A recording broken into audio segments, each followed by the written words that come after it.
Hello, friends. It's Sam Cheney reporting for Weaponized News. Today, June 12th, 2026. Thank you for joining us on this Friday edition of Weaponized News. Quite a bit of news to get to today for you. Let's take a look. Allegedly, we're going to have a peace deal with Iran. That's what's being floated out there. Even Iran is saying now there may be some type of peace deal, but as we know, the aardvarks are looking to disrupt peace. We'll take a look at that. Their claim that we can have a peace deal, but they still have a right to go ahead and bomb Iran. So peace equals bombing Iran, essentially, according to Aardvark Land Secretary of Defense, Katz. Take a look at this. Orwellian development. I don't see how we can have peace there, as long as Aardvark Land's hell-bent on the greater Aardvark Land project, as we continue to report here. Take a look at this. We will take a look at this. What is up with the Strait of Hormuz? Looks like it's essentially locked down still. All the back and forth between the peace negotiations, dare I say, on this Friday, between America and Iran.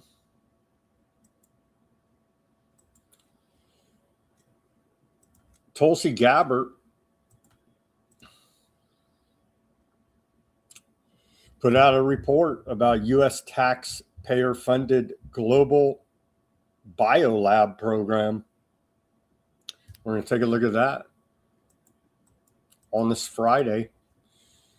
The Department of War released its third UFO files. No one seems to care. We'll take a look at the third release of UFO files from the Department of War. We have economic news as Elon Musk has become the world's first trillionaire with a T. We have more Epstein news as per usual. We have geopolitical news as we have top banker, Prime Minister of Canada, Mark Carney, saying that Canada will be part of the next new world order, or world order, as we're in a new era in the new world order, as we continue to report here. The ongoing leveling of Lebanon continues. That's why I don't see how we can possibly have a peace deal, with Iran saying they will not leave Hezbollah or Lebanon hung out to dry. So I don't see how any of this is going to amount to a peace deal. We'll take a look. The genocide in Gaza continues, and the leveling, ethnic cleansing genocide program in Lebanon continues. How can you have peace with all of this going on? We'll take a look at all of that and much more on this Friday edition of Weaponized News. Thank you for joining us. Shout out to Mac on the YouTube and his Substack channel. Mac wanted me to remind everybody that on PBS, I guess it's competing with Weaponized News here now. PBS is re-airing Buffalo Soldiers documentary, Buffalo Soldiers Fighting on Two Fronts.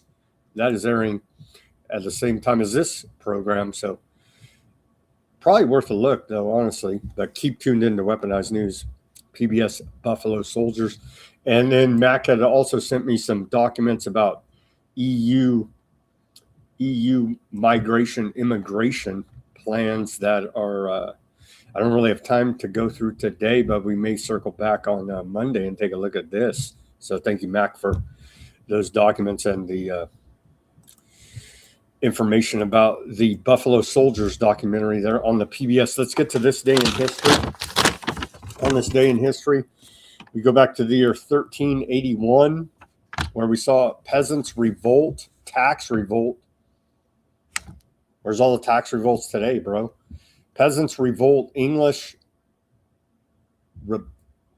rebels arrive at Blackheath outside London.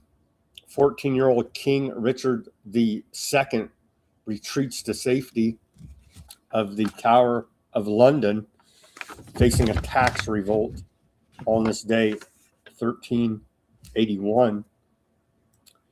On this day in 1665, England installs a municipal government in New York City here in America. In the New World, they do love their governmental systems, I tell you.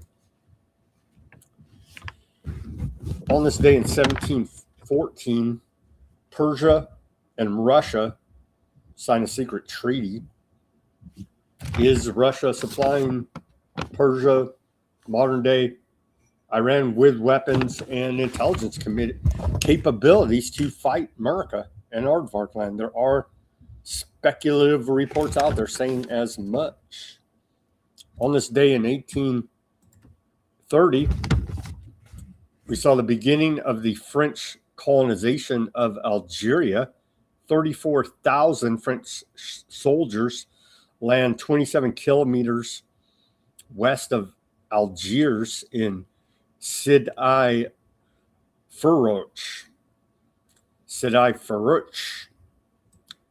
And now Jared Kushner and Ivanka Trump are seeking further colonization of Algeria with their bid for purchase of a private island off the coast there that we continue to cover. I think we do have a clip of it. Maybe they should just genocide the Algerians for Jared Kushner. That's also in the cards. May very well happen. On this day in, where are we at here now? On this day in 1849, the gas mask is patented by Louis Hazlitt out of Louisville, Kentucky. A forerunner to World War I, massive expansion of chemical weapon use. The gas mask patented. On this day, 1849. On this day in 1860, we saw the State Bank of Russia, of the Russian Empire, is established. On this day in 1864, we saw the Battle of Trevelyan Station, the bloodiest and largest all-cavalry battle of the American Civil War, ends with a Confederate tactical victory and a Union successful retreat there in Virginia. Quite horrific battle there. On this day in 1902, we saw Horn Hardart open the first automat where food and drink are served through vending machines in the United States at 818 Chestnut Street in Philadelphia, Pennsylvania. Now they want to automate everything. But first automat rolls out in 1902. On this day, 1923, on this day, Harry Houdini, the famous musician, frees himself from a straitjacket while suspending upside down 40 feet above the ground in New York City. Harry Houdini with that illusion pulled off on this day. In 1934, on this day, we're told they broke up Boeing. Black McKellar bill causes the breakup of William Boeing's empire in Boeing United Aircraft Technologies and United Airlines. They didn't break up any of these monopolies. They just spun them off into subsidiary companies, essentially. What a joke. All of the trust busting became, sadly enough. On this day in 1937, we saw the Great Purge in the Soviet Union After a one-day show trial, 8 Soviet generals are sentenced to death and executed by the NKVD there in the Soviet Union on this day, 1937. 1964, on this day, Nelson Mandela is sentenced to life in prison for sabotage in South Africa. On this day in 1968, Rosemary's Baby premieres. U.S. premiere of horror film Rosemary's Baby, based on Ira Levin's best-selling novel. So everybody should watch Rosemary's Baby, and they do illustrate the dark occult in there very well, and they lay out a satanic cult and how they're manipulating a large group of people to go along with Rosemary's Baby. Everybody should check out that film. Gives you some insights into the dark occult. 1987, on this day, we saw then U.S. President Ronald Reagan challenge Mikhail Gorbachev of the Soviet Union to, quote, tear down the Berlin Wall. On this day in the year 2007, Putin, the most evil man in the world, gives a Russian state prize of the Russian Federation to novelist and historian Alexander Solzhenitsyn for his humanitarian work. And that's a great, every time Alexander Solzhenitsyn is in on this day in history, it's always a great segue to plug his shirt that we have at weaponizednews.com/shop. Here's the shirt. You can see right there, famous quote by Alexander Solzhenitsyn regarding the corrupt Soviet government. We know they are lying. They know they are lying. They know we know they are lying. We know they know we know they are lying, but they are still lying. Alexander Solzhenitsyn there. And you could apply the same to American government, to all governments, actually. All-time classic there, Solzhenitsyn. Get the t-shirt at weaponizednews.com/shop. Continuing here, on this day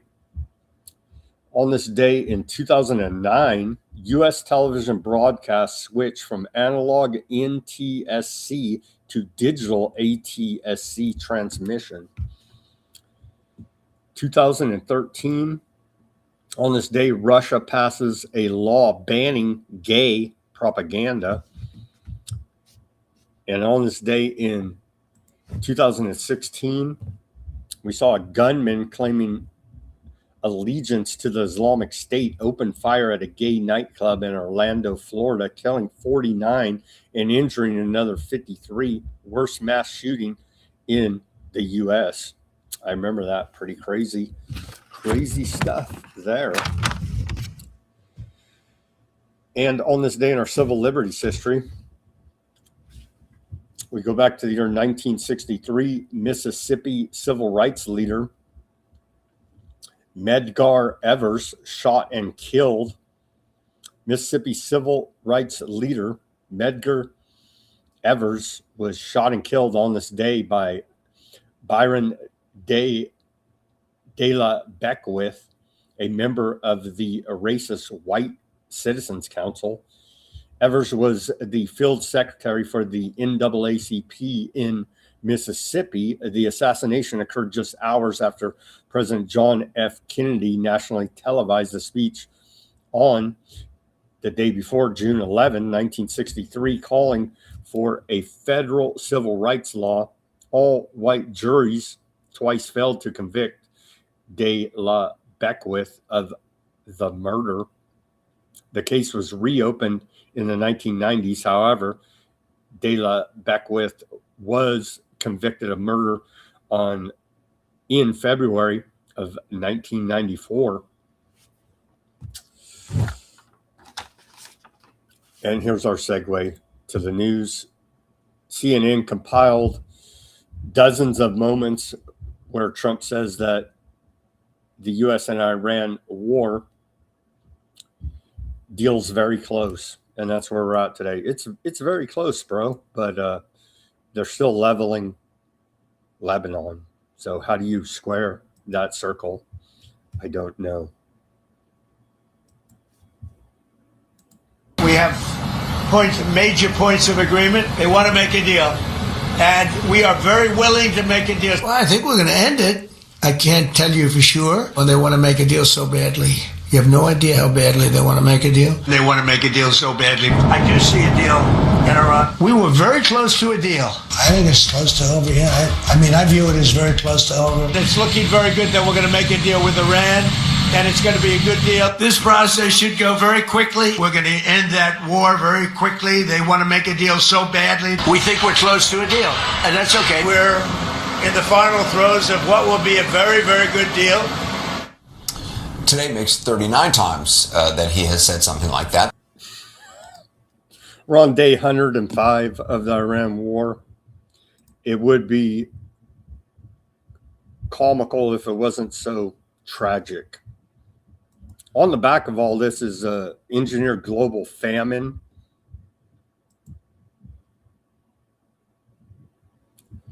I don't think about America's financial situation. Doesn't just ignore Americans. Trump entertains them as they drowned. Thank you. Here's the meme of the day from Free Thought Project, Jason Bassler. Americans are entrenched in financial stress amid debt and financial pressures.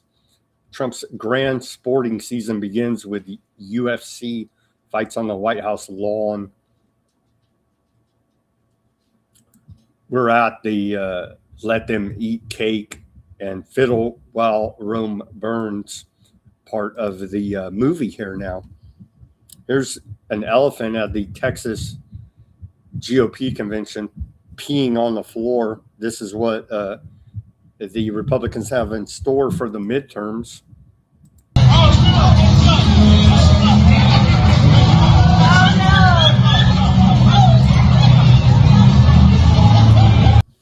So very symbolic of the Republicans and the grand old party.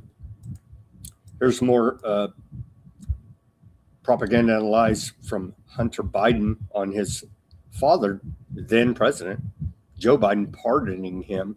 And remember, Trump has said he's going to pardon his entire administration. So basically, run hog wild with crimes. It doesn't matter because Trump will pardon you, is the message he sent to all the criminals in his administration. The same message sent by the Biden administration. It doesn't matter, Republican, Democrat, conservative, liberal. That's all fake. Government is a crime syndicate, and they have all these people running around chasing red and blue hats while they steal as much as they possibly can and murder with impunity. Time of day or night. And it would have been like having a gun to my family's head for the next 4 years at least. And so that's why he pardoned me. I mean, it's a really incredibly rational decision, and it was a really difficult decision. And you know how proud of my dad I am? Is the fact of the matter is he chose me over his legacy. Because no matter what you say, that's going to be one of the first things that is written about him. And that's how, I say to people, that's how much my dad loves me. No, come on. He chose me over his political legacy. I'm going to cry. I'm going to tear up. Well, Trump's doing the same thing, MAGA. There's no end. They have no shame.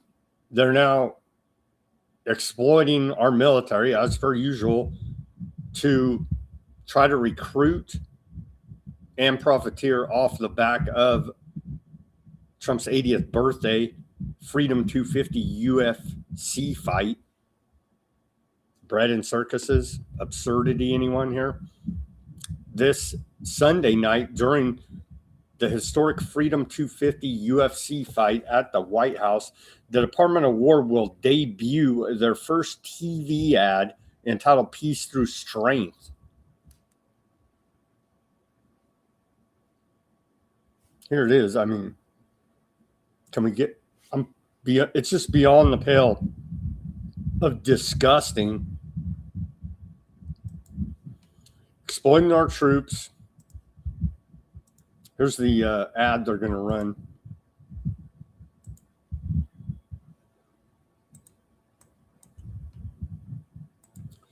The recruitment ad to go ahead and sign up to go die in another illegal foreign war of aggression. All wars are bankers' wars. Wars are racket.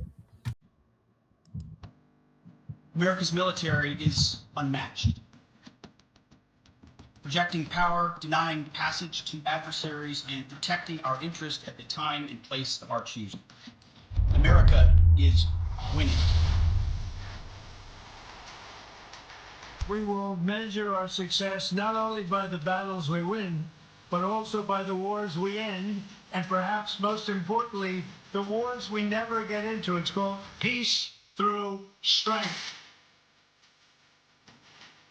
We believe that our armed forces is setting records for the Through our power and might, we will lead the world to peace. Our friends will respect us, our enemies will fear us, and the whole world will admire the unrivaled greatness of the United States military. If you attack the United States of America, we will hunt you down and we will find you. Decisively, devastatingly, and without mercy.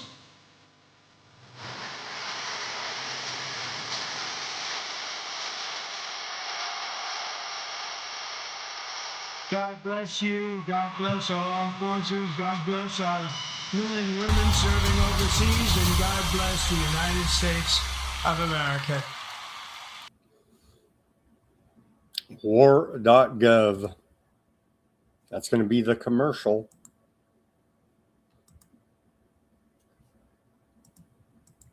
Peace through strength. What an Orwellian statement. Vice President J.D. Vance says, I'm seeing a lot of fake information about a potential deal to reopen the strait and end Iran's nuclear weapons program. First, the Iranians are not receiving any cash and no funds are being released for simply signing a deal or attending a meeting. The deal is structured to ensure that the United States and its allies' concerns are prioritized, and that if the Islamic Republic of Iran meets its obligations, then economic benefits will flow to them and the entire region. This deal has the potential to remake the region and lead to lasting peace. I've noticed a couple of bizarre things in the reporting over the last few hours.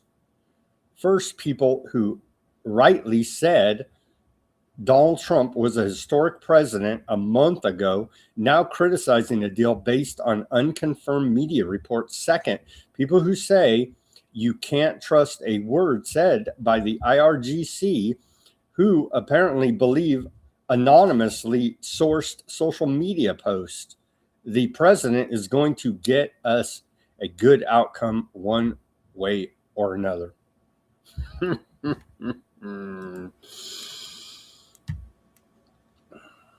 Trump posted this. The terms that Iran leaked out to the fake news have nothing to do with the terms that were agreed to in writing.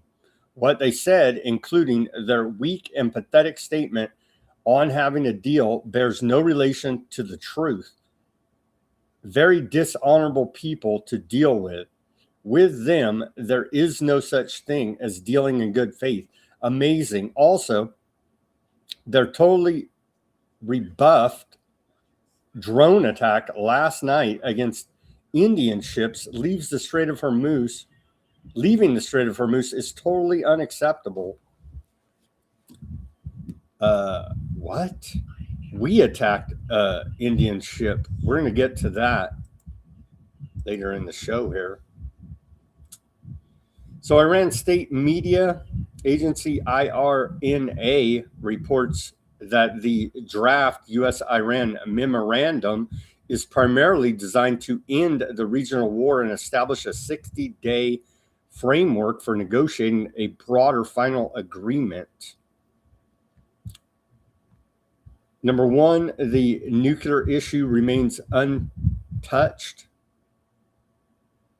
No agreement on the nuclear file is included in the current memorandum, and Iran makes no new commitments. Nuclear talks will take place during the 60-day period following the signing. Strait of Hormuz, no transfer of control, no U.S. role. Iran makes no commitment regarding the transfer of management of the Strait of Hormuz. The future administration of the strait will be handled as a regional matter and resolved through dialogue and joint discussion making between Tehran and Oman. A definitive end to the war on all fronts, including Lebanon. The primary goal of the memorandum is to end the war across all regional fronts. The United States commits to forcing Aardvarkland to end the war in Lebanon.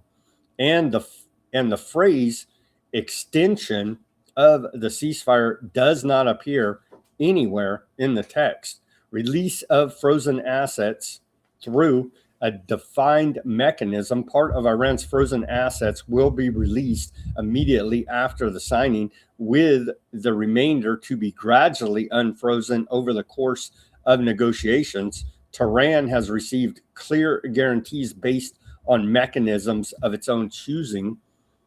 War reparations are on the agenda. Compensation for damage inflicted on Iran during the U.S. Aardvarkland war of aggression is among the issues referenced in the memorandum. The mechanism for obtaining reparations will be agreed upon during the 60-day negotiations following the signing. Details of lifting primary and secondary sanctions to be addressed in the final agreement. The lifting of all U.S. sanctions and international resolutions will be examined during the 60-day period of nuclear negotiations. 3 issues and 60 days for a final agreement. Only 3 issues will be discussed during the 60 days negotiation period. The continuation of Iran's peaceful nuclear program, the lifting of unilateral U.S. sanctions, and the mechanism for compensating damages. No other subjects, including Iran's missile capabilities, will be on the agenda. Hashtag we won the war 39 times, brother. Love it, Trump. Love it. Iran's foreign minister, Odysee, said earlier today, Islamabad memorandum of understanding with the United States has never been closer, urging media to refrain from entering speculation about its content until it is finalized, and pledging that all details will be shared with the public in due course.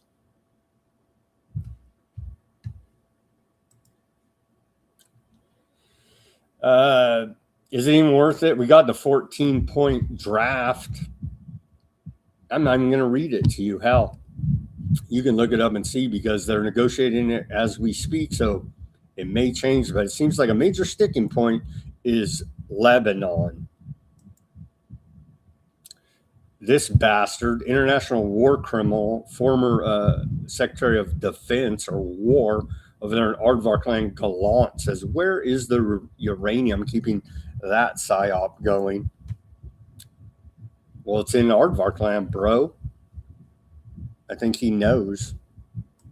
But he had to do his little part there to keep this psyop going. Pakistani Prime Minister says U.S.-Iran deal closer than ever as Aardvarkland war chief demands freedom to bomb Iran. And so then there you have it. I don't see how we can possibly have a peace deal as long as Aardvarkland continues its indiscriminate bombing campaigns. Pakistani Prime Minister Sharif announced earlier today that intensive mediation efforts are underway to secure a final U.S.-Iran agreement, while warning of those who want to sabotage the peace deal, and affirming that a deal has never been this close. Amid ongoing intense mediation efforts by Pakistan, we are fully aware of insistent misinformation campaigns being waged by those who want to sabotage the peace deal. Aardvarkland War Minister Aardvark Katz demanded in a statement a short while before Sharif put out this statement that Tel Aviv retain freedom of military action against Iran as part of any ceasefire deal. Quoting him now, Aardvarkland must ensure that in the future as well, we retain the ability to act independently to prevent Iran from obtaining nuclear weapons. He added, Prime Minister Benjamin Netanyahu and I have instructed the Aardvarkland military to prepare accordingly. He also said that U.S. President Donald Trump is leading efforts toward an agreement with Iran based on American interests, including the shared interest with Aardvarkland of preventing Iran from obtaining nuclear weapons. He stressed Aardvarkland will not withdraw from Lebanon, Syria, Gaza, and the northern West Bank, while adding that Tel Aviv expects Trump to get Iran to give up its long-range missiles and support for its regional allies during negotiations. How's that? I don't see any of that happening here now, honestly. We have Argachai saying they're not, where's that? They put out a statement. They're not going to leave Lebanon hung out to dry. Let's see, continuing here. Yeah, Pakistani Prime Minister. Aardvarkland must retain freedom to strike Iran to stop nuclear program, Katz says.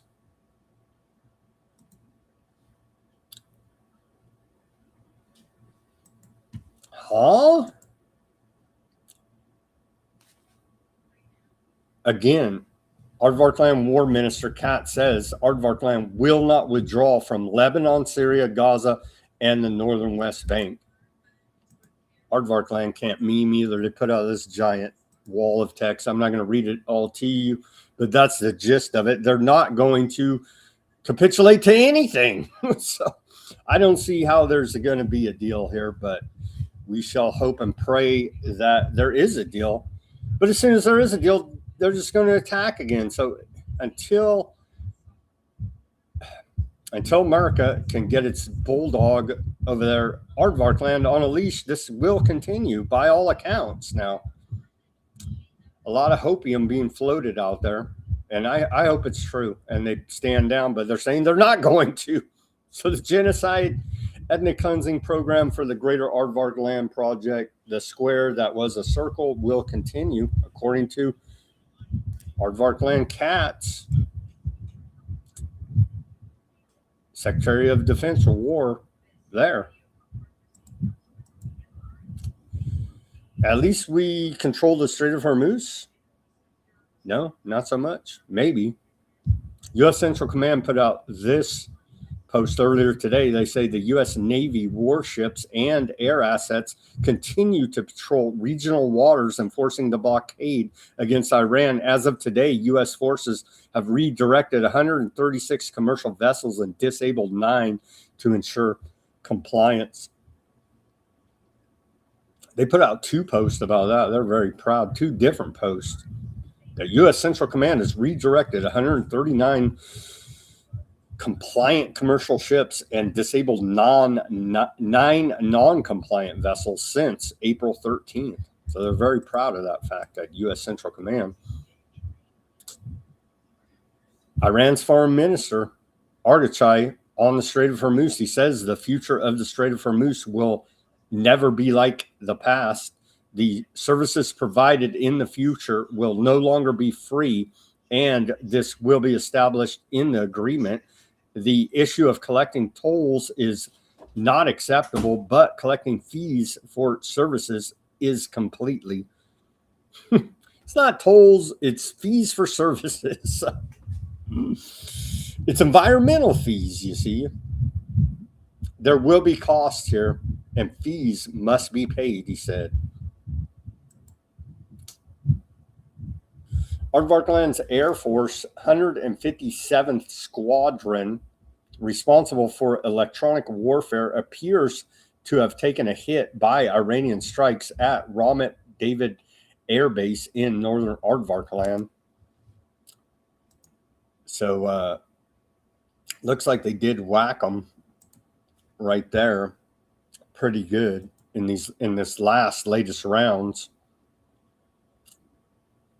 Right there, it's appearing reportedly that that's the case. That was from Tom Bike and Merchant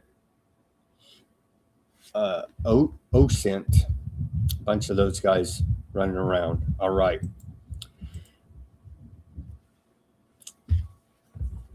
Argachai says, as soon as the final stages, that's our Iran foreign minister, says, as soon as the final stages of negotiations are completed, the agreement will be signed and announced. The initial signing will take place remotely in digital format. This could happen within the next few days. Argachai says, we will never leave Hezbollah in Lebanon alone, and the end of the war will also encompass Lebanon and all other fronts. How do you reconcile, how do you square this circle, right? That's what we're going to find out. U.S. military planners are discussing contingency plans to help secure and remove Iran's enriched uranium if a nuclear deal is reached. According to U.S. officials, the preliminary plans would involve Department of Energy specialists supported by U.S. troops and other agencies locating, securing, and transporting Iran's nuclear materials. Officials stressed that no operation has been approved and that the discussions are part of routine military planning, report out of ZBS News. And there's a bunch of reports, oh, we were going to do a super secret mission and go do that, but Trump decided better against it. Really? Again, it's just so freaking draining here now with the majority of media acting obtuse to the fact U.S. intelligence said Iran is not a direct nuclear threat to America. It's not an imminent threat. And the State Department said the reason we're attacking Iran is in defense of Aardvarkland and U.S. self-defense in the region. It's straight up, but we got to keep playing these games as if Iran's nuclear they're going to nuke us in 2 weeks, bro. Same routine from Netanyahu. Segue to Shadow President of America, Bibi, says, as long as I am the Prime Minister of Aardvarkland, Iran will not have a nuclear weapon. President Trump and I are in complete agreement on this issue. For more than 30 years, I've been lying and spinning this tale, trying to get somebody to bomb Iran. No, I added that part. For more than 30 years, I have been at the forefront of the international struggle against Iran's nuclear program. Were it not for this struggle, Iran would have long ago possessed atomic bombs to destroy Aardvarkland. Iran is working to destroy the Aardvark state, and I have dedicated my life to preventing them from doing so. As long as I am Prime Minister of Aardvarkland, that will not happen. They've been spinning this propaganda and lies for 30 years. You got to be kidding me how anybody could believe this, but yet we're on day 105 of the Iran war behind these lies. More reporting on that in the geopolitical section. American maxing. How about American scamming, scheming, and ripoffs, con jobs? That's really what MAGA and the Trump White House are all about these days. Meme of the day out of the White House, patriotic summer. Really? The most corrupt administration in the history of America, and that's saying something? Yeah. Gilding of the massive arts of war sculptures located between the Lincoln Memorial and site of the Triumphal Arch rapidly continues. The sculptures will be fully re-gilded by July 3rd. Trump put out this post, putting, as we reported, gilding all of the statues there in D.C. with his gold plate to make everything gaudy and probably part of some occult ritual, as well as we worship our idols there. Trump and his golden statues and horses now displayed around Washington, D.C. for America 250. On to the bioweapons program. Here's Raggedy Ann, if you can remember her, lying criminal press secretary lady for Biden, where she said there was no nuclear program, is declassified today by Tulsi Gabbard out of the Director of National Intelligence Office. We'll get to that report, but here's little lion Raggedy Ann circling back to tell us one more lie. Russia has a history also of inventing outright lies like this, which is the suggestion that the United States has a chemical and biological weapons program, or Ukraine does, that they're operating. Russia is the country that has a chemical and biological weapons program. So the objective was to make clear the inaccuracy of the information, the misinformation they're trying to put out, and make clear to the world that they not only have the capacity, they have a history of using chemical and biological weapons, and that in this moment we should have our eyes open for that possibility. Today, So that was Raggedy Ann from Biden's White House. Here's outgoing Director of National Intelligence Tulsi Gabbard today. And no one gets in trouble from the Biden administration for the never-ending stream of lies, like no one will get in trouble from the Trump administration for the never-ending stream of lies. After months of searching through intelligence community holdings and files, today I'm releasing new evidence of long-standing U.S. government funding of more than 120 biolabs in over 30 countries. Now, these biolabs include labs in places like Ukraine, which could be at risk of compromise due to the ongoing Russia-Ukraine war. In fact, the intelligence community had previously warned that a U.S.-funded biolab in Ukraine likely housed dangerous pathogens and remained vulnerable to long-standing threats of Russian attack, seizure, or damage. Now, until now, evidence regarding the full existence and funding of these laboratories had been knowingly withheld from you, the American people. Many of these U.S. government-funded biolabs are currently or have previously engaged in research using hazardous and highly contagious pathogens, and in some cases included dangerous gain-of-function research with very little visibility or oversight. Now, President Trump clearly understands the serious threat dangerous gain-of-function research poses to the American people. And this is why he took decisive action over a year ago. On May 25th, 2025, he signed an executive order to end federal funding of gain-of-function research around the world. Here at ODNI, I issued new guidance to the intelligence community directing increased collection on these laboratories and facilities overseas. And we're already seeing the results of this increased collection.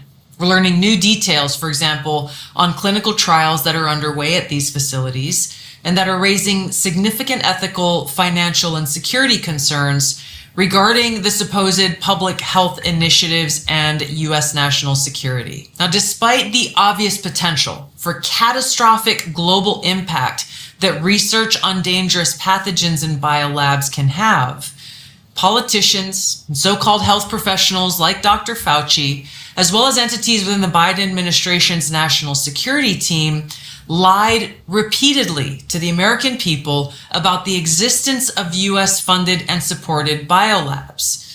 Not only did they lie, they threatened those who attempted to expose the truth. So this release today breaks new ground, as the information surrounding the existence, history, locations, and funding of these US-funded biolabs has been intentionally covered up by very powerful people who falsely claimed that these biolabs didn't exist. Now, they accuse anyone who says otherwise to be foreign assets and traitors to America. Now, Odie and I will continue working closely with partners across the US government to identify exactly where these labs are and what pathogens they contain, to end dangerous gain-of-function research that threatens the health and well-being of the American people and people around the world. Why doesn't Fauci and the rest of the crew ever get in trouble? They were violating international law. Here's the press release.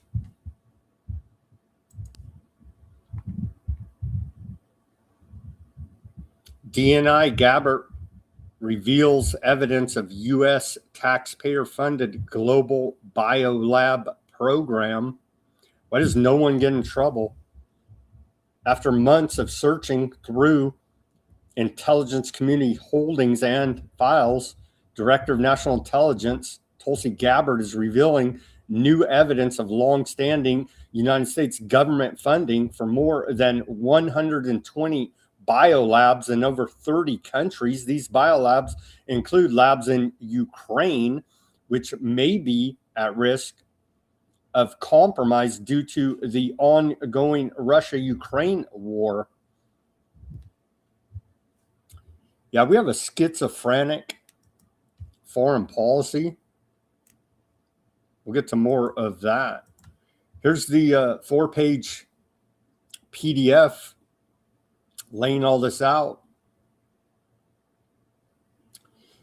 The Institute of Experimental and Clinical Veterinary Medicine in Kharkov there probably houses at least some dangerous pathogens and almost certainly remains vulnerable to long-standing Russian information operations, seizure, or damage.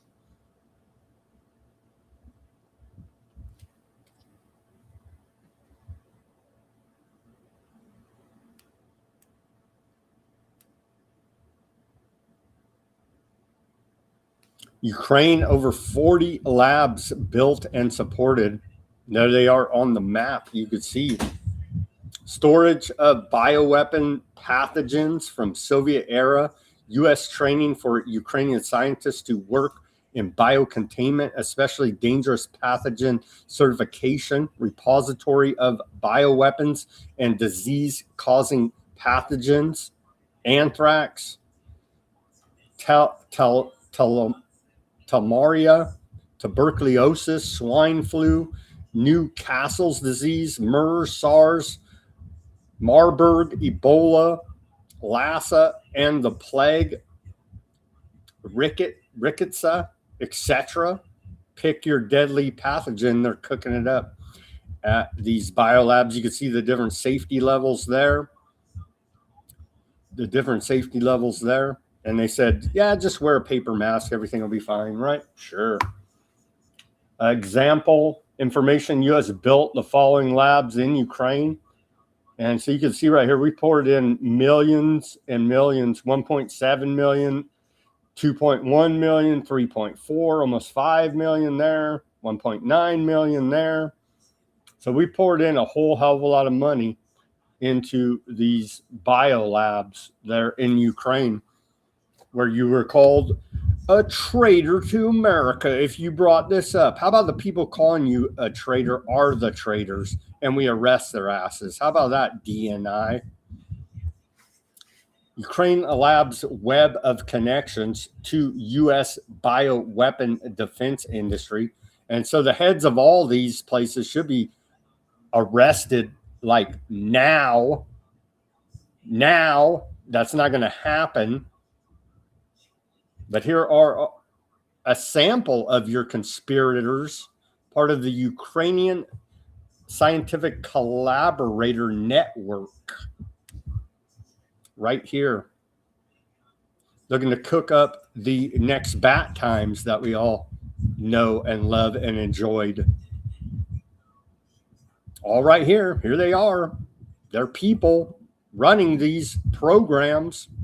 Go arrest them all and end this insanity. Of course, that will never happen, but that's what needs to happen.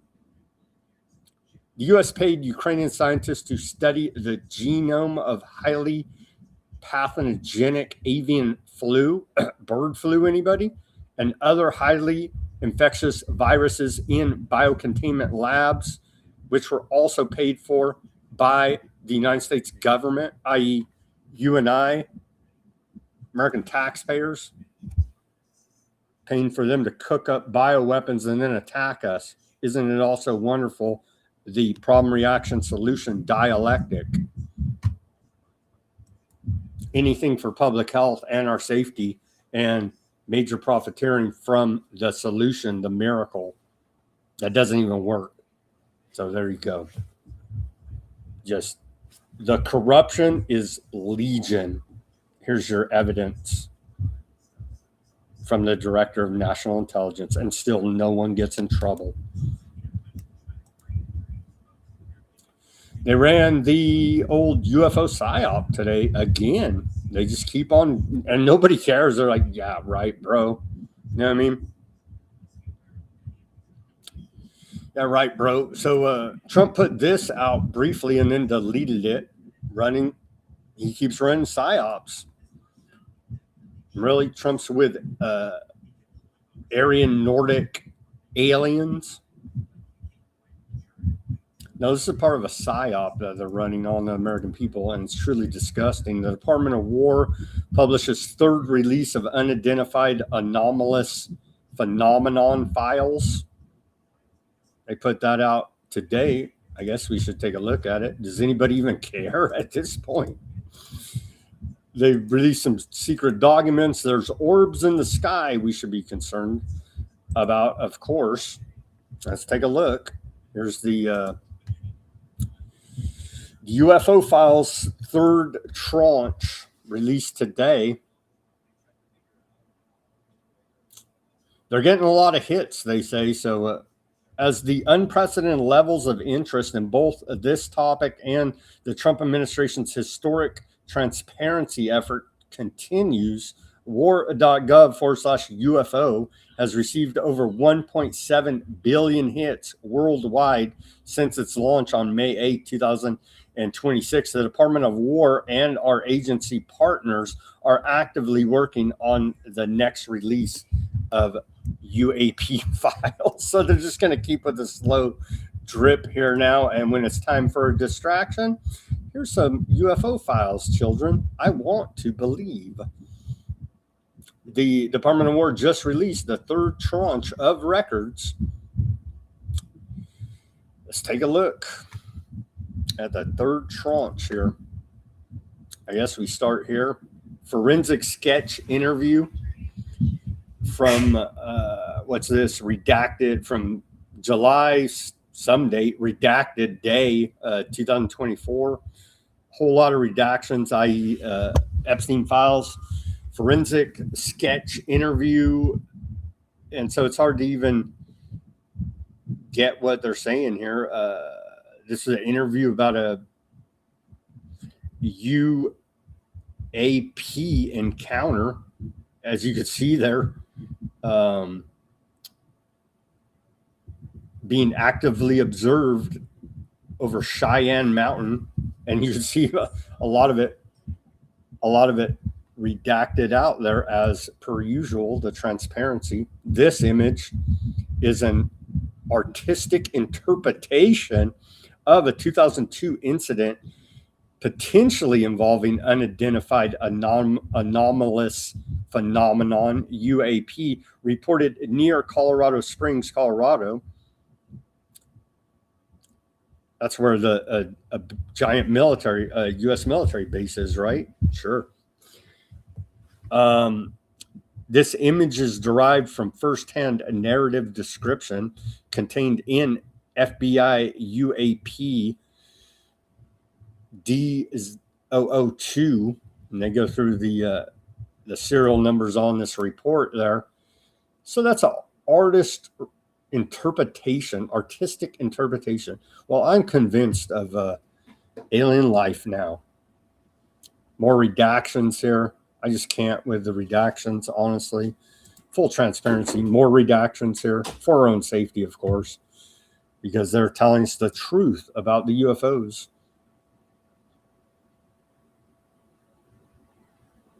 Declassified authority derived from FBI automatic declassification, May 24, 2007. I'm convinced here, bro. You know what I mean? In October 2024, at approximately 1851 local time in the northeastern United States, an eyewitness observed a light source below the horizon hovering above a pond at an estimated distance of 2,700 feet. Well, geez, I'm convinced now with this. Jeez.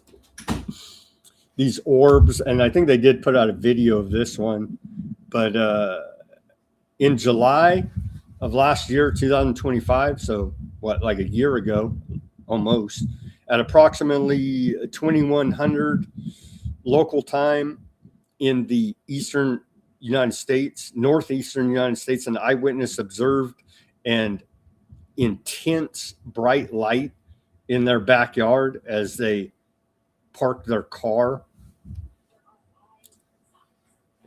upon returning home from work. Well, yeah, I mean, give up your religion over this. That's what Steven Spielberg says, right? And in this highly transparent document, oh my gosh. Yeah. Wow. An airborne object over Cheyenne Mountain in February of 2022 was possible backscattering of sunlight. This has got to be mockery here, right? Another declassified document. The White House Situation Room, Washington, D.C. Yeah. Very convincing. Top secret from 1949. Was this Roswell? This file contains an evaluation study of the phenomenon flying saucers, prepared at the request of the Plans and Operations Division of the General Staff, U.S. Army, to determine if the origin could be traced to natural phenomenon or activities of a foreign power.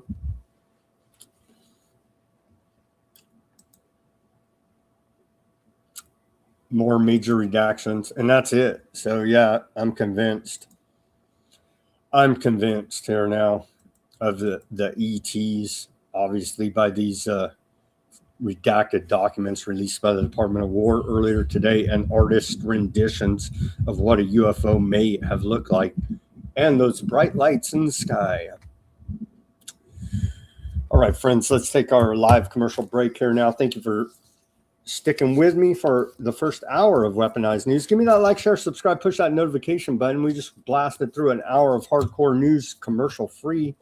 Go to weaponizednews.com/shop. Get yourself a holograph sticker. You can see all the colors of the rainbow for this June Pride Month. If you don't like that, you can get a white background Weaponized News sticker and the clear sticker. Weaponizednews.com/shop. Get yourself a sticker over there. We have t-shirts, baseball caps, coffee mugs, shot glasses. Again, trigger warning, this show may cause heavy bouts of drinking. Go to weaponizednews.com/shop. Get yourself a shot glass over there. Check out our gear. We also take donations, help support independent reporting and analysis, brought to you 5 days a week at Weaponized News, broadcasting live, 5 p.m. Pacific, 8 Eastern time. We take donations. Buy me a coffee Bitcoin wallet address. Cash App links are all in the description below this video. If you ever miss out on Weaponized News because of whatever issue on one of these channels, links to all of our channels that we're broadcasting on are in the description below this video. Odds are, unless they take out the power grid and flip the kill switch on the internet, we will be broadcasting live on one of those channels. All of those are very real possibilities as well. Maybe a solar flare for all we know. But barring any of these catastrophes, we will be broadcasting on one of our channels in the links below. Become a Weaponized News paid subscriber at Weaponized News Substack. Over there, we're streaming live on Substack. You get a summary of the show, and you get links to almost everything we talk about here now for documentation and further research purposes. Weaponized News Substack. I give everything away for free, nothing behind a paywall. Your patronage to the store, your donations, your subscriptions are to show support for the efforts. And thank you to everybody out there that has supported the efforts as we continue to grow organically on basically a zero, as Dan Bongino's $0 advertising budget. So I do appreciate the listeners out there giving me that like, share, subscribe, and pushing that notification button. With your help, we can grow and continue to get the word out. All right. Thank you for bearing with me through that live commercial break. Weaponizednews.com/shop. The links to everything I just talked about are in the description below this video. Welcome back to the second half of Weaponized News on this Friday, June 12th, 2026 edition. Now we're going to take a look. We're going to take a look at this claim. And again, no one's in trouble. Just government crimes against us are legion. No one gets in trouble. Here's another one. The Trump administration claims they've located 146,000 unaccompanied illegal alien children who crossed the southern border, many of whom were trafficked, abused, and exploited. Mayorkas should be in prison along with a bunch of other Biden officials, Biden era officials, we'll say. A bunch of NGOs, nonprofits, they should all be in prison for allowing this to happen. We get 3 illegal alien criminal scumbags, and that's who freaking DHS and FBI pointed the finger at yesterday. Give me a break. They're bad. They need to go to prison. But what about who's at top in positions of authority that allowed this to happen in the first place? None of them ever see any justice whatsoever. Let's watch this report. Again, they're claiming 146,000 unaccompanied illegal alien children. That's quite a few children here now. The Trump administration coming to the rescue of unaccompanied migrant children abandoned, abused, and exploited after they were trafficked across the southern border under President Biden. The Department of Homeland Security revealing it has located about 146,000 minors so far, most of them in sanctuary cities. And Acting Attorney General Todd Blanche wants to crack down on the human smugglers who brought many of them here. Fox News Sunday anchor Shannon Bream with us now. Good to see you, Shannon. That's all well and good, but again, government had to, they were profiteering off this. They're part of the human trafficking, for God's sake. It's still going on. Give me a freaking break. FIFA World Cup, a major, as all of these big sporting events are major human trafficking events as well. FIFA World Cup 2026 is a challenge, but an incredible opportunity to show America and the world that this FBI will be at their best. I hope they don't pull a false flag attack at this World Cup. That was a post by, I can't look you straight, Kash Patel, director of the FBI, winner of the gold medal for Epstein file cover-ups. Yeah, the World Cup giant police state. They got the robot dogs. They got drones, facial recognition. Covered it yesterday. Last few days, we covered it with Ruckus yesterday. More than 400 law enforcement agencies now are being tasked with security for the World Cup across 11 U.S. cities. FEMA has awarded $625 million to all 11 cities to fund operational exercises, staff background checks, cybersecurity defense, and beefed up police and emergency response at the World Cup venues.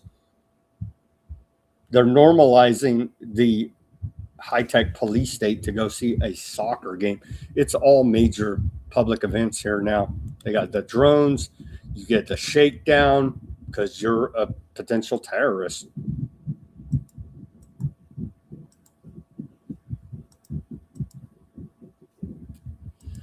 Epstein files here. Director reported on this yesterday, but again, it's a lot of kids, right?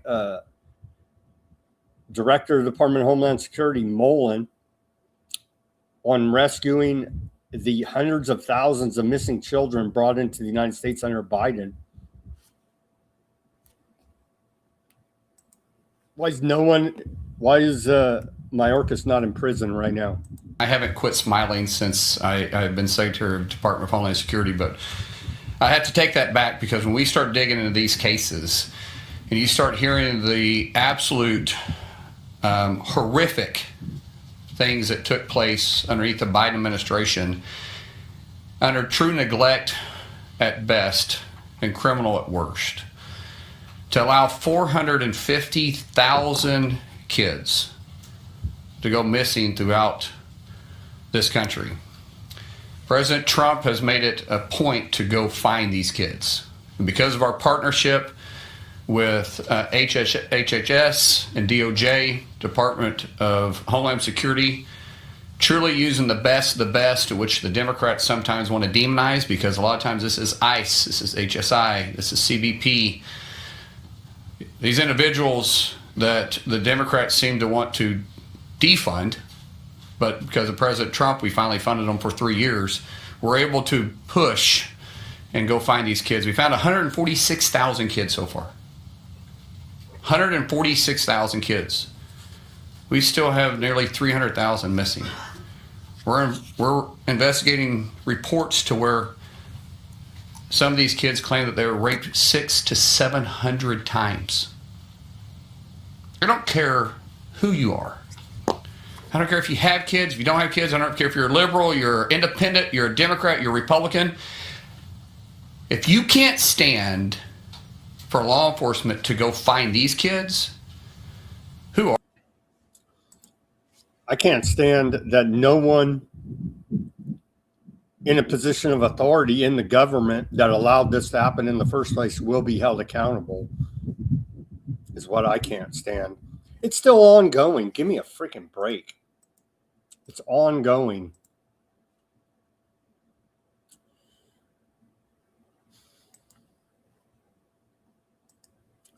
Epstein file cover-ups continues here now.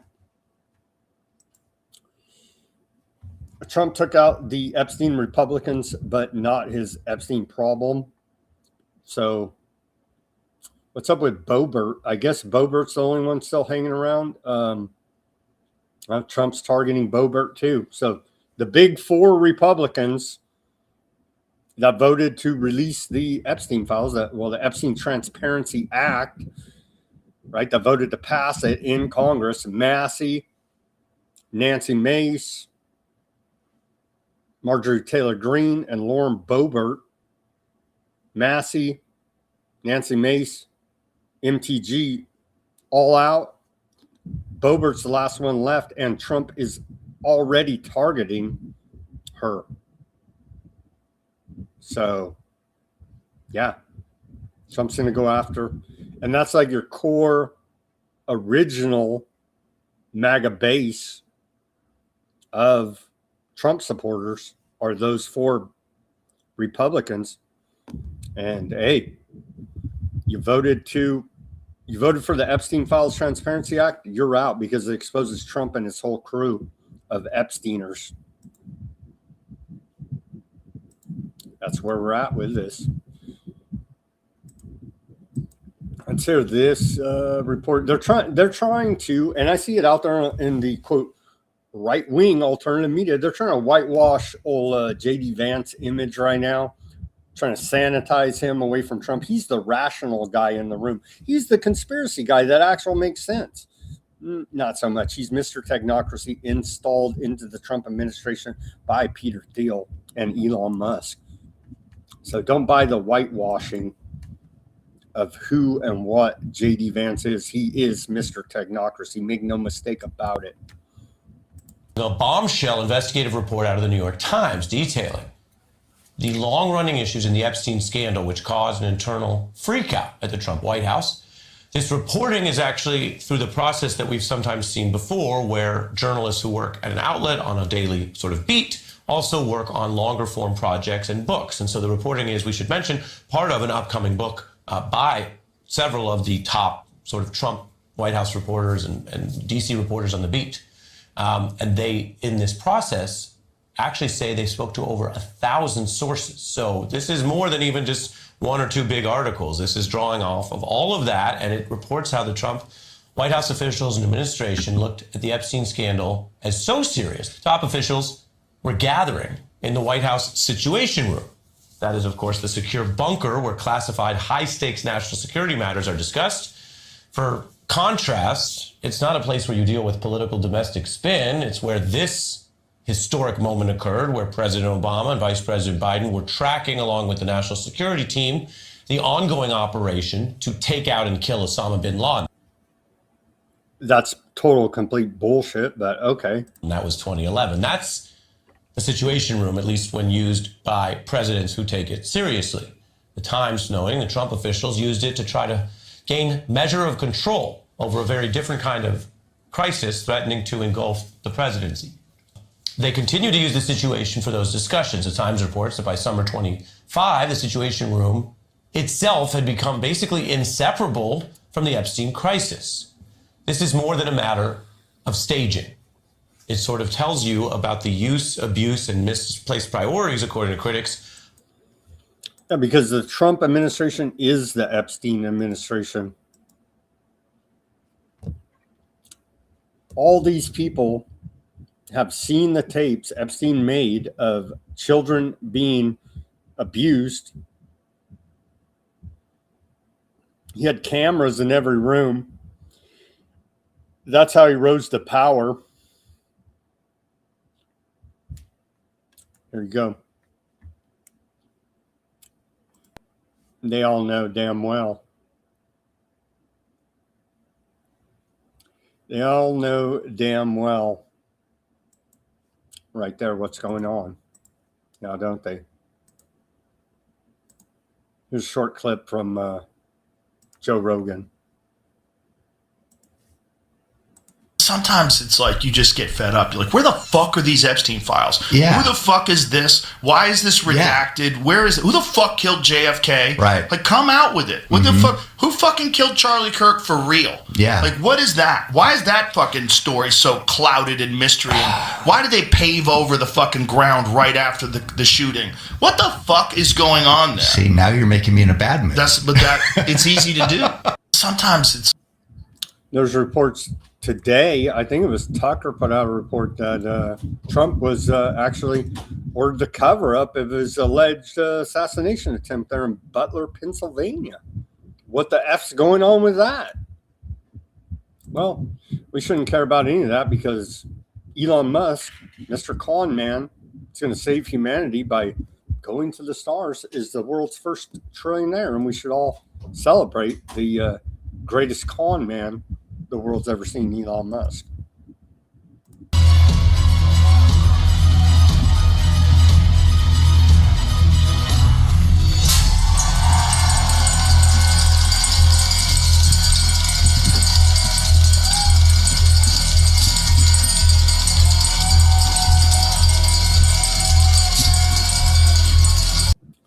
So ridiculous. They rigged it up, hyped it up, rigged all the rules. So now Elon Musk is the world's first trillionaire.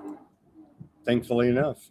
Let's hear a word from the world's first trillionaire, still spinning schemes, scams, and frauds about interplanetary space travel. They were simply not pursuing the technology that's necessary to make life multiplanetary, to make Star Trek, to make the exciting futures that we've read about real. And that's what SpaceX is all about, is to take the fiction out of science fiction and create an exciting, inspiring future for everyone. We want to be able to take anyone who wants to go to the moon, anyone who wants to go to Mars, or anyone in the solar system, and maybe beyond the solar system at some point. We want to be able to take you there. Not just a few astronauts. I mean, literally you. If you watch, whoever you are watching this, SpaceX wants to be able to take you to the moon, take you to Mars. Yeah, they never provided any evidence that'll satisfy me that man ever went to the moon. So give me a friggin' break. There may be a secret. I don't discount that there may be a secret program, but what they're telling us publicly doesn't add up for those that care to look into it regarding the moon landing. Musk wrote to Jeffrey Epstein on December 25th, 2013, when should we head to your island on the 2nd? Epstein had told him 10 days earlier, always space for you, SpaceX. This was earlier today, but here's that email in the Epstein files between Elon Musk. He didn't get his name redacted there. Always space for you on Epstein Island, Elon, according to Epstein. SpaceX is now America's 6th most valuable public company at the close of the market today. SpaceX raised $75 billion in its NASDAQ IPO. That's more than all 38 other IPOs the NASDAQ has seen this year combined. That's a report from Unusual Whales. On the X, SpaceX finished up today 19% at $160.95 a share.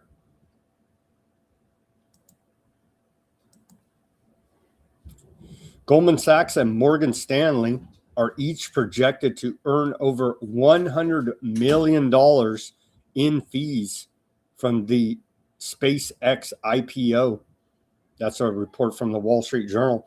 So the big bank fraudsters, scammers are set to profiteer handsomely off selling you this load of bullshit science fiction. As per usual, a federal judge has stopped the Trump administration from proceeding with the $1.8 billion anti-weaponization fund. That's a report out of the Wall Street Journal. Trump set up J6ers. They refuse to face that reality, but that is the reality. Trump set up Americans to be the dupes on January 6th. Sam Bankman-Fried fraud from FTX fame. Crypto fraudster has lost his appeal to overturn his fraud conviction and 25-year prison sentence, Bloomberg reports. America has a credit card problem. It is 2008 all over again. Report out of USA Today. American consumers are falling behind on their credit cards at levels not seen since the Great Recession. They never fixed the banking system since 2008, since all of their fraud then. No banker of any significance went to jail, and they didn't fix the system. So here we are today. Shocking, I know.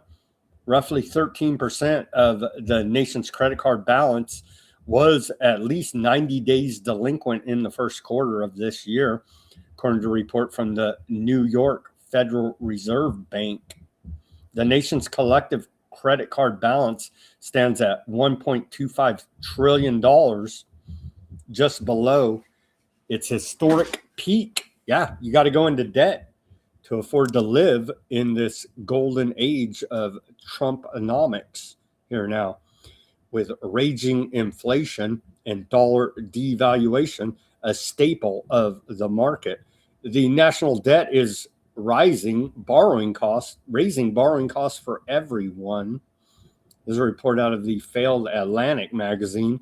Fiscal hawks like to drum up interest in the national debt by making the astronomical numbers more tangible. The United States owes $31.6 trillion to public creditors, more than $290,000 for each household. That's you and I. So I'm glad the U.S. government, with their never-ending wars, never-ending funding of bioweapons labs around the world, name the evil that they fund. I'm glad they put all that on our back while we're trying to afford groceries. It's good of them, isn't it? Vote harder in the midterms, bro. If we just get the right guy in there, it's going to turn it all around. World's food supply imperiled by Iran war, fertilizer manufacturer Fertiglobe chief says. Yeah, it's already been forecast by the United Nations and other aid groups that millions in the third and fourth world will starve to death because of the Iran war, because of the closure of Strait of Hormuz and essential goods passing through there, i.e. fertilizer and other agricultural inputs, pushing tens of millions of people in the third and fourth worlds into abject poverty. They may very well starve to death as well.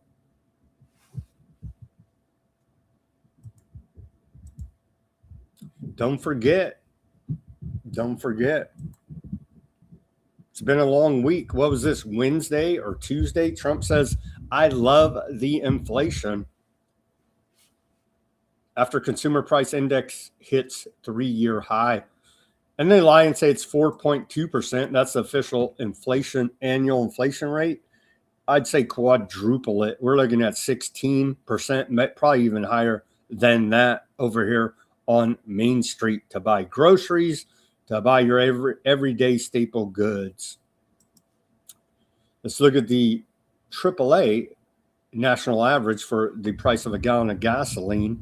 And it's on a steady downtrend, still above the $4 threshold, down about 2 cents from yesterday upon Peace Talk news. We're still at $4.11 on average for the price of a gallon of gasoline across America, according to AAA, as you can see right here. And I'd say down about 2 cents from yesterday, where it was it's $14.13 a gallon yesterday and $4.11 there, with some rounding today. And then everybody's favorite, actually my favorite here, because it has the fast moving numbers, but seriously, Brown University, the Watson School of International and Public Affairs, we're now up to, I thought we would click over to $48 billion today, but definitely tomorrow we will. The U.S. household burden across both gasoline and diesel since the beginning of the Iran war, starting on February 28, 2026, is $440.27 across both gasoline and diesel. And then the total consumer cost burden since the beginning of the war is now $47.7 billion. As you can see right here, it's the golden age. Yeah, they get it over there on the YouTube. The golden age is not being able to afford groceries or gasoline on the back of Trump's wars.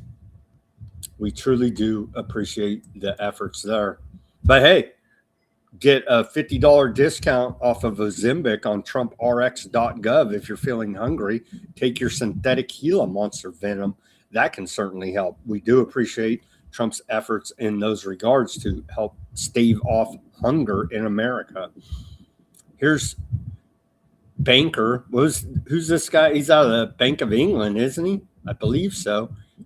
International criminal banker, Canadian Prime Minister Mark Carney says Canadians will be forced to be part of the, quote, next world order that will emerge from Europe. And so he talked a lot about it very candidly, actually, at the World Economic Forum, at the Munich Security Council, at the Global Governments Summit, that indeed we are in a new era.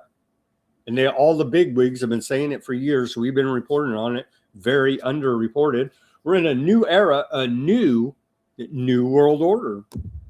And then I remember Carney making comments laughing about the liberal world order that we were allegedly all the West was following for equality since World War II. He literally laughed about it and said, you think that's something?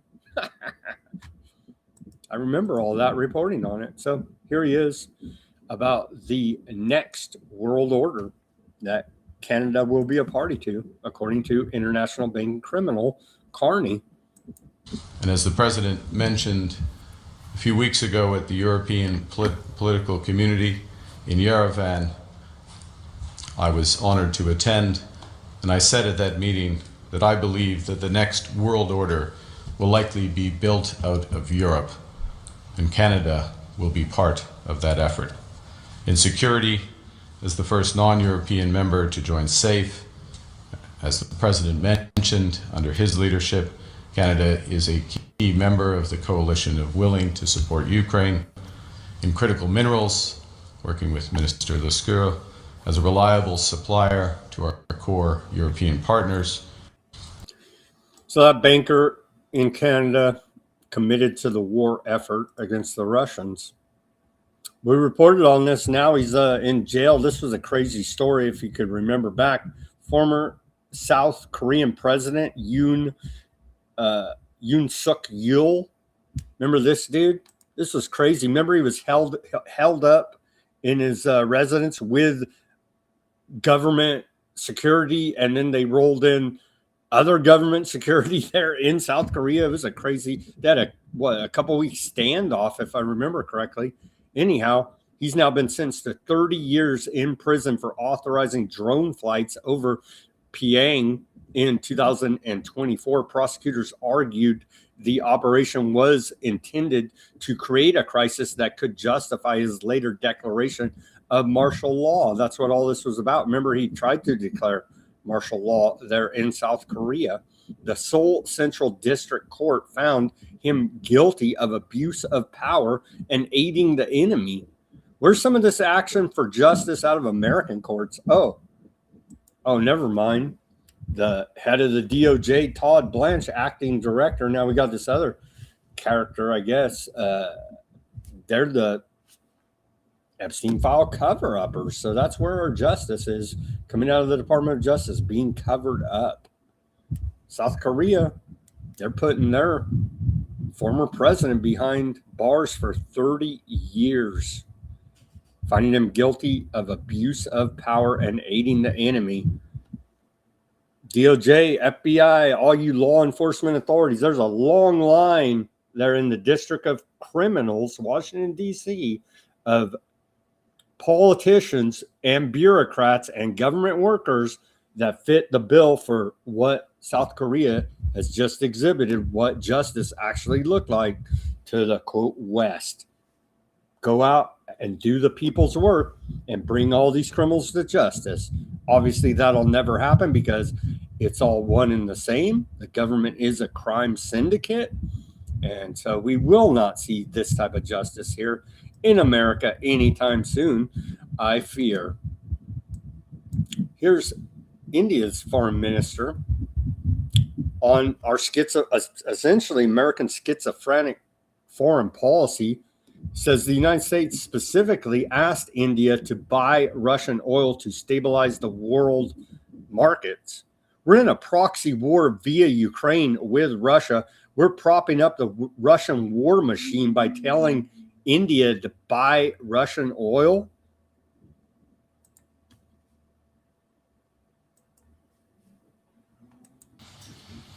But I do want people to remember this.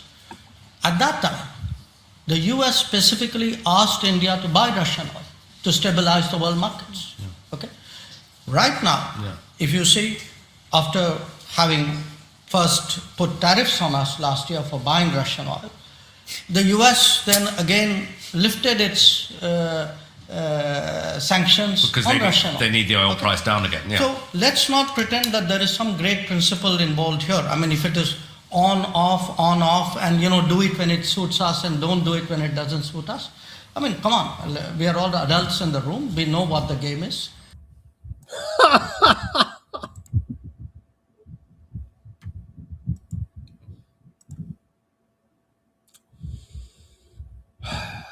Russia-Ukraine war rages on here. The most evil man in the world, Putin, said Russia will intensify its retaliatory strikes to deter Ukrainian armed forces from attacking Russian civilian targets. Quite horrific. It continues there.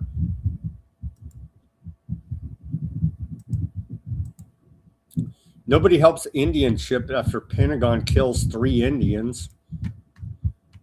Yeah, U.S. Central Command whacked this Indian vessel in the Strait of Hormuz, killing 3 Indians. Forget the missile which type of fire. Nobody's proceeding for the help.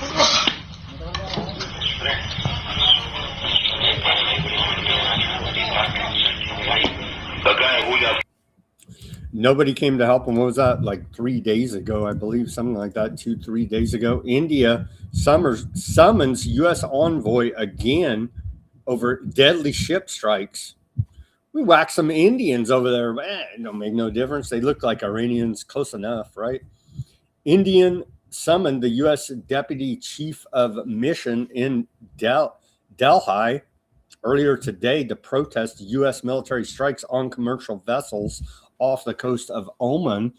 And an Indian source told Reuters, marking the second such expression of displeasure in the last 3 days. They look like close enough to Iranians to me. U.S. Deputy Chief of Mission Jason Meeks was first summoned on Wednesday after a U.S. Navy strike that killed 3 Indian sailors aboard the Palau-flagged oil products tanker. On Thursday, yesterday, another vessel with 20 Indian crew members was attacked, though no casualties were reported. The MEA summoned Meeks to lodge a protest against attacks on commercial vessels off the coast of Oman, the source said, referring to India's Ministry of External Affairs. Yesterday, yet another vessel with 20 Indian crew aboard came under attack, the source added. So we run the Strait of Hormuz and we're killing Indians. So, I mean, hashtag we won the war. What? Yeah, that's part of the insanity of all of this. Cyprus, Greece, Aardvark Land, U.S. launch Eastern Mediterranean Energy Center in Houston. Cyprus, Greece, Aardvark Land, and America formally launched the Eastern Mediterranean Energy Center in Houston earlier today and agreed to develop a joint roadmap for future cooperation on energy security, offshore natural gas development, infrastructure innovation, and research. And remember, before the genocide in Gaza, it was announced that a large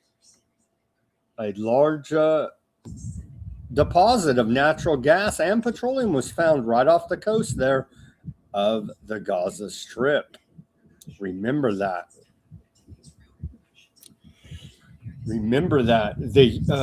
So it was at where's it at? Rice University Baker Institute for Public Policy is where they made this announcement.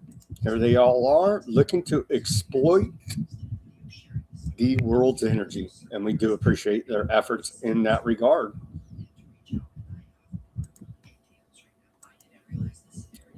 DOJ has now green-lit Paramount Skydance's $111 billion takeover of Warner Brothers Discovery with zero conditions.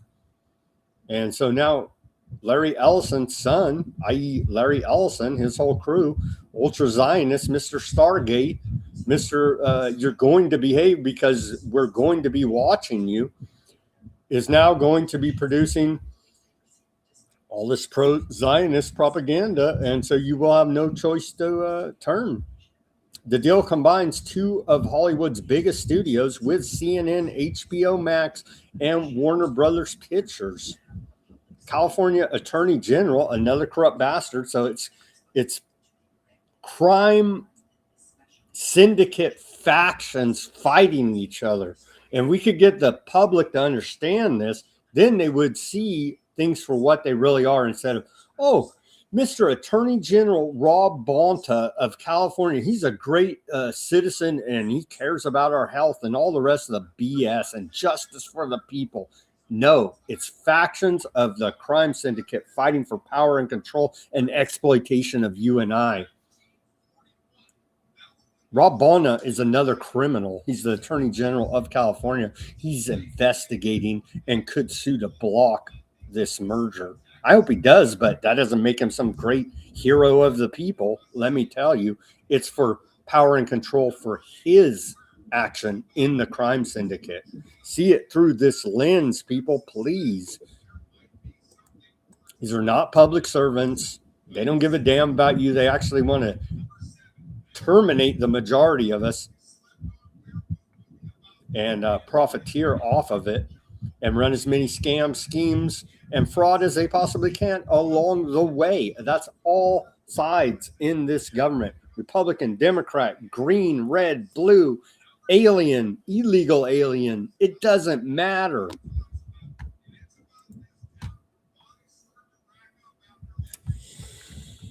Back to the ritualistic blood sacrifice that kicked off this whole Iran war. Here's Anthropic asked about using AI to commit these war crimes. U.S. military relying on AI as tool to speed Iran operations. Let's watch this clip of an interview he did with Bloomberg. Bloomberg has reported that Claude is being used by the U.S. military in the war in Iran to do AI-assisted targeting via a platform made by Palantir Maven Smart System. In February, a U.S. missile reportedly hit a girls' school in Iran, killing more than 150 people, most of them children. Did Claude play a role in that strike? We don't know exactly how, these models were used. Obviously, these things that mistakes that happen in warfare are really, really terrible. This is a really terrible thing to happen. We were willing to risk the future of our company to limit how, these models are used. And, what you're talking about is a use case that doesn't even violate our red lines. We're worried that there will be 100 times as much, with use cases that do violate our red lines. Now, again, I would say, I think overall, the use of why are all these AI guys just so freaking weird? You know what I mean? Are they even humans? Are they drones, clones, robots, lizard people? Who freaking knows? CIA guys just wearing a mask. DARPA guys just wearing a mask. You know what I mean? They're just all so freaking weird. I don't want these guys in charge of anything. And then in the chat there, you got to understand what I say here is you got to read between the lines if you're new to the show. Due to our dealings with YouTube and Google, You have to understand why it's an unprovoked invasion by wink, wink. We've covered it in great detail, all the history behind Russia, Ukraine here. And for a long time, Google said, don't talk bad about Ukraine. Putin's evil, basically. We will demonetize and censor you if you say anything different. And so you have to learn to read between the lines and understand some heavy sarcasm on this show, so you'll understand what I'm talking about. We've been in the game a minute here now. Okay, continuing. French watchdog reveals Aardvarkland propaganda firm meddled in New York Scottish African elections, as it should be, right? They should control the world elections. Don't be an antiseptic. Earlier today, or yesterday, excuse me, June 11th, French disinformation and digital interference watchdog Vigum linked Aardvarkland firm Black Core, i.e. the Black Cube, i.e. Saturn worship, i.e. dark occult Satanism. Yeah, that same Black Core, Black Cube, it all ties together, trust me. Squaring the circle. Continuing here, the Aardvarkland firm Black Court to digital influence and propaganda campaigns across Europe, Africa, and the United States. We wouldn't have it any other way. The never-ending cries of foreign interference, but if Aardvarkland interferes in our elections, as we've seen AIPAC, what the hell, right? Then it's cheered on and you're shouted down as being bad if you say, well, maybe, I don't like Russia interfering, China, or Aardvarkland. How about that? Or any other foreign actors interfering in our great U.S. democracy. Nope, you're shouted down because God forbid you be an antiseptic for being concerned about foreign influence in our elections from the firm Black Core out of Aardvarkland. Wowzers. The report identified Black Core linked accounts targeting Scottish First Minister John Sweeney, who has described Gaza as a man-made humanitarian catastrophe. So they're targeting people calling out their war crimes, obviously. There now, as they targeted Massey there in Kentucky. Yeah. Let's go through here talking about the different meddling they've done in foreign elections, all for speaking out against genocide is the big crime there in Gaza. The operation functions as what analysts call a, quote, digital iron dome designed to suppress dissent online, dissenting online content through AI-driven surveillance and mass reporting while simultaneously flooding social media platforms with state-sponsored narratives. Wowzers. Wowzers, wowzers, wowzers. Yeah, they are doing that. The Hasbro, we continue to report massive $1 million propaganda campaigns. And this is part of it as well. Foreign election interference, thereby the digital, what's it called again? Digital Iron Dome.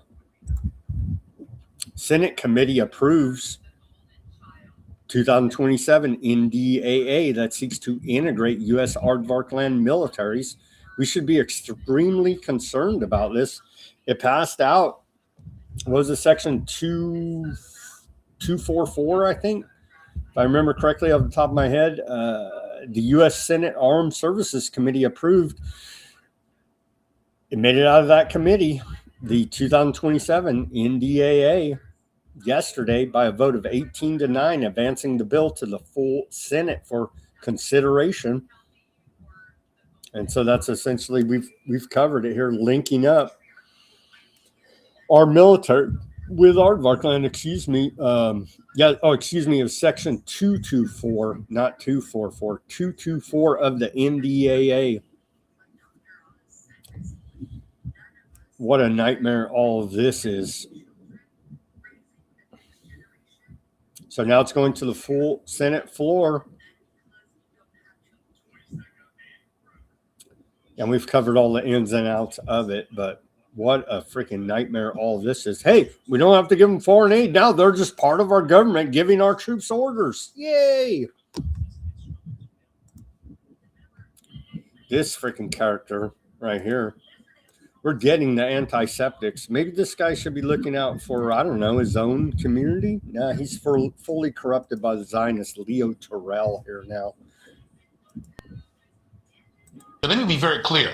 Free speech, First Amendment free speech does not allow individuals on the local level, federal level, to incite and to encourage crimes or to encourage victims to be basically denied their personal rights. Let me be very clear. What is happening is free speech is being used to allow Jewish communities to be attacked. And what happens, Todd? These individuals get arrested and they're released. I would ask anyone watching this program, where are the hate crime charges being filed by Alvin Bragg in New York or in Chicago or in Los Angeles or in Detroit? You know where the hate crime charges are being filed? By the Department of Justice on the federal level. What I'm trying to do in this 15-city tour is to make sure that citizens in these cities who are not getting help at the local level, they have alternatives from the federal government, and to make sure they know what their rights are. It's not only the failure to prosecute hate crimes, Todd, but it's a indoctrination of these teachers unions to brain. DOJ launches 15-city antiseptic awareness tour. That's a great use of taxpayer money. How about stop genociding? That could also help with their image, but they don't want to hear about that. Here's a traitor, Mike Huckabee, U.S. ambassador to Aardvark land. This guy is just too much. But above all, it is not diplomatic, it is not economic, it is not political, and it is not even military. And Israel has an amazing military. It is astonishing that a tiny little country of 10 million people outpunches its weight over and over again when it is threatened with its existence by those who have 10 times the population, many more times the military budget, and yet it doesn't just survive, it thrives. So is that what the secret is? And I would say to you, no, it's none of that.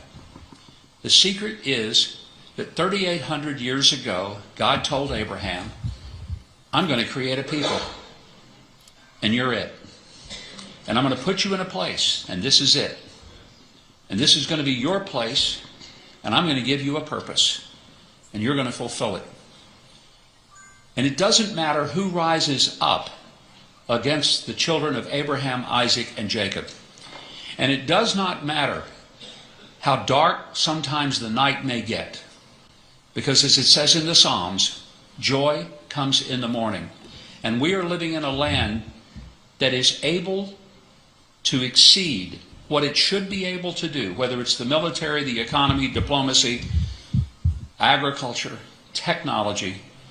And the reason is none of those things.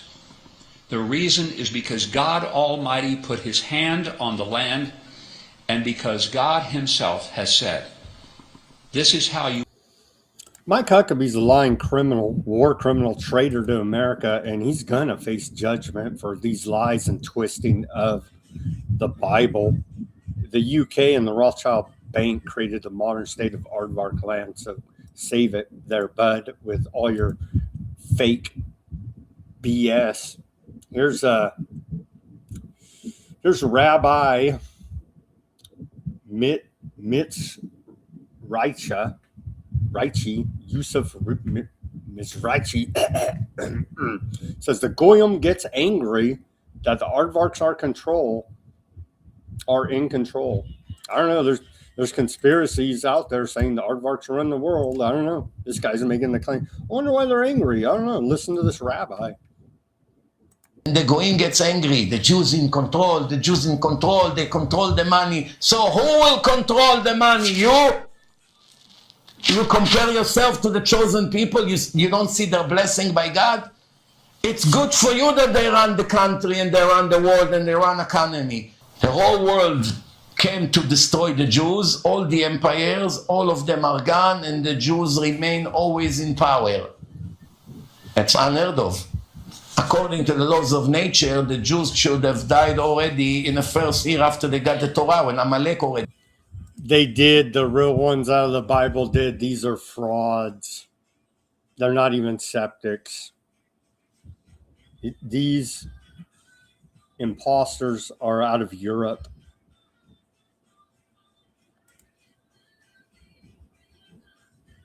Well, they say I'm sticking with Trump with the Democrat. It doesn't matter. Do you guys understand? It quite literally does not matter. Republican, Democrat, the government wins every election, and it's a crime syndicate. Here's the Albanian protesters mocks the notion Ivanka Trump discovered their island. They're still having protests there in Albania over this, rightfully so. They may be genocided next. Let's watch this short report about the Albanian protests over the private island grab there by Jared Kushner and Ivanka Trump that's being attempted to be pulled off, a former Soviet era submarine base with all kinds of bunkers and military installations. They're attempting to flee there as they collapse society on the back of their evil and corruption. Here's some more from Albanian protesters. How did it make you feel when you saw her talking about the island? I was mad because the island is ours, not hers. It's an unbelievable, beautiful 1,400 hectare private island in the middle of the Mediterranean. We were on a friend's boat and we stopped for a swim. Effectively, that's how we found it. She discovered the island, right? Yeah. That was very funny. And the sad at the same time. Well, we have only one island. Yeah. And I'm a tour guide and I go into that island like 60 times per year. Yeah. I wanna go another 60 times more. We need it, it's ours. We don't want to sell it. How did it...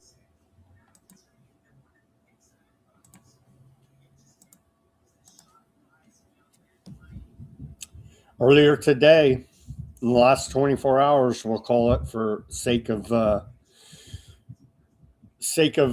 timely and accurate reporting, a new wave of aardvark land attacks have been reported throughout southern Lebanon. Aardvark land warplanes striking. They go through all these different places. I'm not even going to attempt to pronounce them, but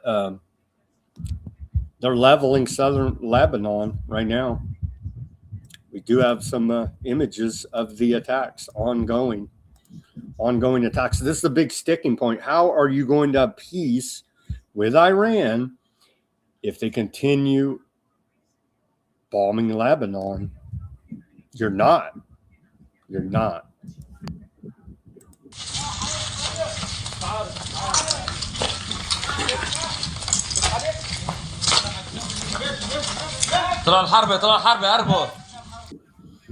And we got a bunch more video. That one went on, but you could see they're leveling a joint, just like they did with Gaza. Here's on the ground reporter there, Courtney Banu. She has a French last name. You could see her reporting from a pile of rubble. Hi, reporting to you from the town of Zefta in the Nabatea district. I want to apologize for the sound because I have again lost my mic. The Nabatea district has witnessed an unusually high amount of Israeli strikes in the last week, resulting in heavy damage to civilian areas. And one of the most significant strikes this week happened right here in Zefta. On June 9th, an Israeli airstrike hit a residential area, killing 7 civilians, including a woman and a child.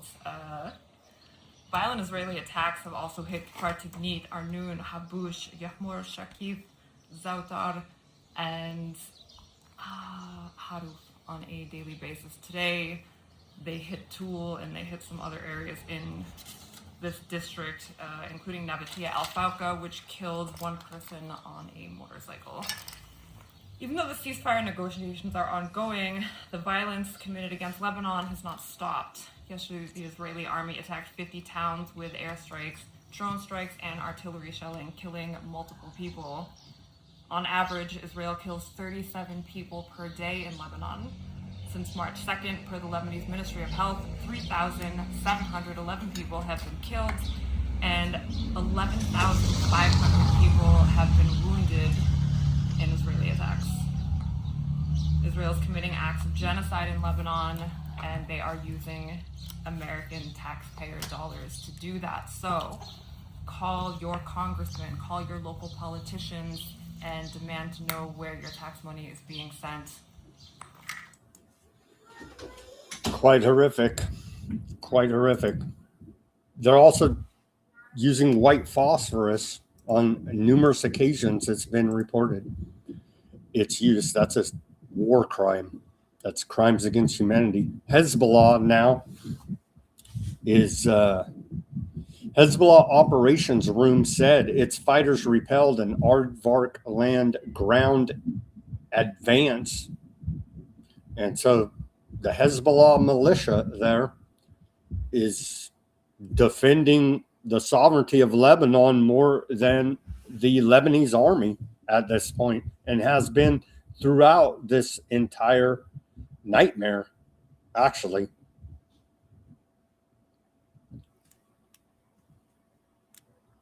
So they just put out a statement. They're in battles right now with the IDF on the ground in Lebanon. Francesca Albanese. U.S. took sanctions off her. They put them back on her. She's still out there ringing the alarm. For those unfamiliar, Francesca Albanese is the UN Special Rapporteur for Palestine, and she put out two big academic reports, one documenting the countries involved and profiteering off of the genocide in Gaza. The second, the companies involved in the profiteering off the genocide in Gaza. And for her efforts exposing all of these war criminals, she subsequently was sanctioned by the Western banking system, by America, by the central bank cartel, for her efforts to expose these war crimes and crimes against humanity. We reported in great detail on her report at Weaponized News. It's all there for you, for those that care, or go look up her reports and read them yourself. I would advise that, actually. Here she posts, while the usual minions spread new falsehoods about fellow UN experts and me, here is what Aardvark land and its supporters want absolutely you not to see: the body of evidence. And there's a new, and I won't play it because they'll put me for third-party content, whatever, violating community guidelines on the YouTube, but you should go see it, actually, if you could stomach it. It's extremely graphic and disturbing, but here it is. Aardvark Land's Darkest Weapon, a documentary there by Al Jazeera on the YouTube. I'll link to it on Weaponized News Substack, further documenting the abuse there of the Palestinians by Aardvark Land. It's quite horrific. She also went on to say, why are we letting Aardvark Land soldiers destroy every inch of Palestine? It is a war. Would you accept others to do this and at your home? Let's stop this genocide together. Diplomats, politicians, judges, police officers, journalists, citizens, anyone can and must take action. And here's some scenes from Gaza. They're continuing the campaign in Gaza upon reports of a full-on ground invasion back into Gaza. This is Gaza, not Lebanon. They're continuing the demolition campaign there as the job is not done yet. As Katz and others have continued to tell us, Some more images out of Gaza. The leveling, the creation of the apocalyptic hellscape continues there.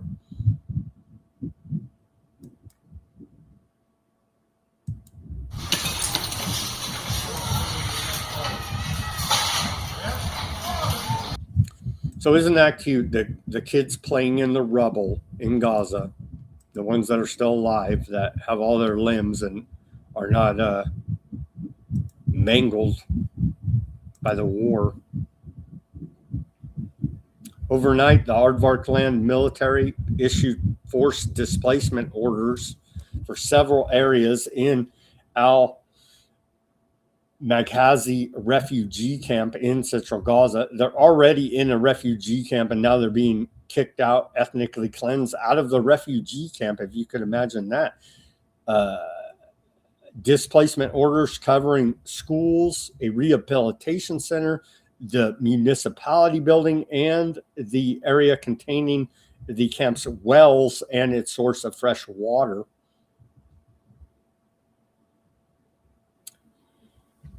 They're already in a refugee camp. Now they have to leave. They'll probably be killed.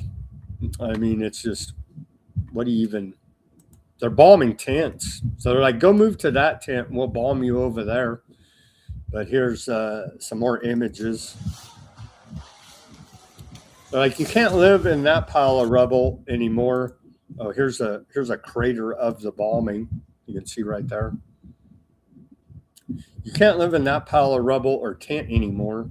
Go to the next one. We'll whack you there. I mean, it's Aardvarkland killed more Palestinians in occupied West Bank since 2023 than the prior 17 years combined. A new report out of Oxfam. An Oxfam analysis of UN data published yesterday reveals that more Palestinians have been killed in the occupied West Bank by Aardvarkland forces and settlers over the last 3 years than in the preceding 17 years combined.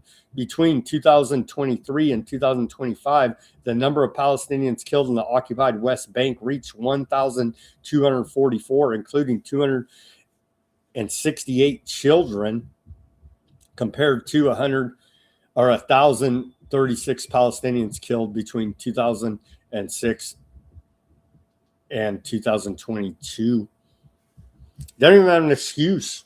They don't even claim that there are terrorists in the occupied West Bank. It's just, our evil God told us 3,000 years ago that it's our land, and you, actual septics there, are out. And that's what they're systematically going about doing, building out the greater Aardvarkland project as we continue to report, to fulfill their fake BS prophecies to build a third temple. Amnesty International formally concludes Aardvarkland is executing a deliberate state policy of ethnic cleansing. You don't say. Well, I guess it's official now. A thorough report by Amnesty International published 2 days ago on June 10th asserts that the Aardvarkland government is executing an ethnic cleansing campaign in Area C of the occupied West Bank, citing extensive field research and verified digital evidence. Between January 2023 and April 2026, state-backed settler violence and administrative restrictions forcibly displaced 5,910 Palestinians and 117 Bedouin and herding communities. The organization concluded these actions constitute the war crime of unlawful transfer and the crime against humanity of forcible transfer. Senior officials, including Smotrich and Ben Gavir, have explicitly facilitated this policy. By January 2026, Aardvarkland issued over 240,000 firearm licenses to civilians, i.e. ultra-Zionist settlers. Amnesty International documented armed settlers often surrounded by the IDF, raiding villages and sabotaging critical public infrastructure. In one instance, sanctioned settler Levy killed activist there in a Palestinian activist, Hathleen al-Hathleen, on January 28th of last year, 2025, while the Aardvark land military claims troops act to disperse those involved to restore order. The research found the military often participated in or enabled the violence. Consequently, 45 communities were fully depopulated. Amnesty International urges third states to impose targeted sanctions on officials like Shadow President of America, Bibi, and the rest of the crew there to end the sustained and deliberate state policy of dispossession.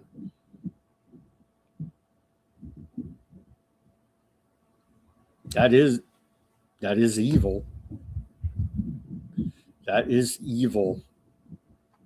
What the IDF and ultra-Zionist settlers are doing there in the occupied West Bank, where there's not even a claim of Hamas terrorists being there. It's just, we own your land because it's divinely promised to us by our evil God 3,000 years ago, essentially. Quite horrific indeed there. We do need a third party with some authority to take action. Okay, on to, that's all the reporting I got. Let's get to the latest, greatest headlines out of Iran International as we await a MOU signing here. Now, Iran says it will sign an MOU with the U.S. remotely if finalized. Again, I don't see how, as long as Aardvark continues the massacres and land theft, which they've said, reported earlier, Kat said they're not stopping anything. I don't see how there's going to be a peace deal. I really don't. But this is a step, signing the MOU, to come to the table. So maybe we can have a peace deal here. But with the bloodthirsty, hell-bent Aardvarks, kind of feels like they're going to do something to screw all this up and piss off Iran one more time. U.S. downed Iranian drones targeting commercial shipping in the Strait of Hormuz. U.S.-Iran deal could be reached within days. Secretary of the U.S. Treasury, Bissett, says U.S. forces shoot down multiple Iranian one-way attack drones. There's still shooting going on right there in the midst of negotiating, possibly signing an MOU to possibly sit down and possibly negotiate some type of peace deal. It's where we're at on this Friday. It's really where we're at on this Friday. Iranian MP criticizes parliament media over leaked draft on Iran-U.S. talks. Service fee collection for Strait of Hormuz is part of negotiations, Iran says.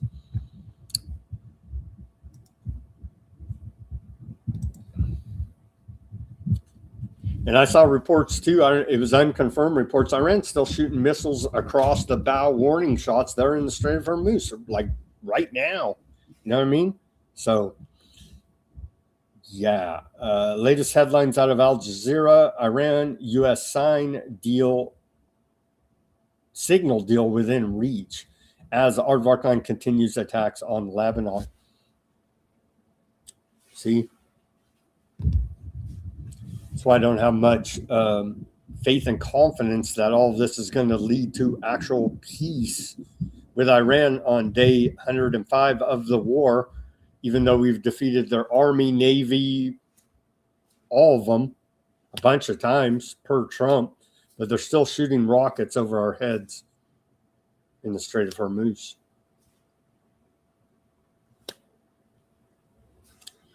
Let's pray for peace, friends. My hopes are not high, honestly, sadly. My hopes are not high when it hinges on aardvark land not killing people. That's kind of their thing. They've told us multiple times and through their actions. All right. Let's go over to the channels now. Over to Odysee. Shout out to Fat Bob, to Huffman over there on the Odysee. Shout out to John. See if I can get some comments. Fat Bob says nothing will wash the stink out of Vance. They're trying. They're trying right now to wash the stink off of Vance and distance himself from the stink of Trump. Huffman says he'll be all right as long as he can keep people talking about his eyeliner. Does it say anything about Michael Jackson in the Epstein files, Sam?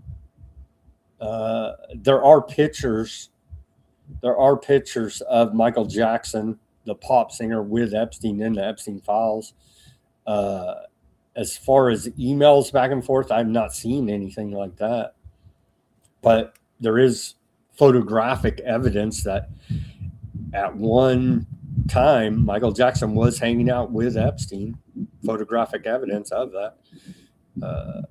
Musk is our new Walt Disney, Fat Bob says. Musk now probably owns all of Florida. Apparently, it's a bigger scam than just the IPO. It manipulates the whole index. Indeed. It manipulates a whole heck of a lot. And they twisted and bent and broke every rule in place to stop this type of corruption from happening for the explorer of the galaxy. See, Fat Bob says, Sam, I fear a coming catastrophe like the likes only you and Greg Manarino talk about. Jeez.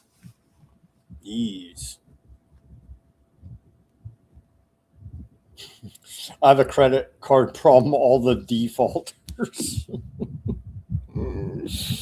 Fat Bob says, some others, yeah, Judge Knapp kept it real. Charles Salente keeping it real. Jack Gamble, in so many words. Them guys. Greg Hunter lost it, unfortunately. I have to agree with you there, Fat Bob. I do have to agree with, because they can't let go of Trump. Trump's taken down many people with him because they just can't admit. I don't know what the deal is. They just can't admit they were conned and wrong by Orange Man. Let's see. John says, I got around to subscribing on Substack today. Wow. Thank you, John. Thank you very much. The account from which I previously dispersed was closed due to security compromise. Thank you. Thank you, John, for subscribing, becoming a paid subscriber. We do appreciate that. And reworking it through your through your security. Let's see. Fat Bob says, I gotta get Tom Cruise on the phone and get him to get his Mission Impossible team along with the A team to kick some arse. I hear you. Iran means land of the Aryans, and they are Aryans, not Indian, John said. Yep. And the friggin' aardvarks in aardvark land, the large majority are not even septics. They're killing the actual septics, genociding them, to show you how screwed up everything is in this satanic inversion of reality we find that the ultra-Zionists have, and bankers have created for us. It's also wonderful. And the DOJ's on a city-wide tour across America to stamp out any dissent. right? Man, do I hate this Huckabee. Yeah, I'm telling you. Straight up traitor. Who gets away with being a U.S. ambassador and literally hanging out with a convicted spy of that country against America? Who could do that but for his septic behavior?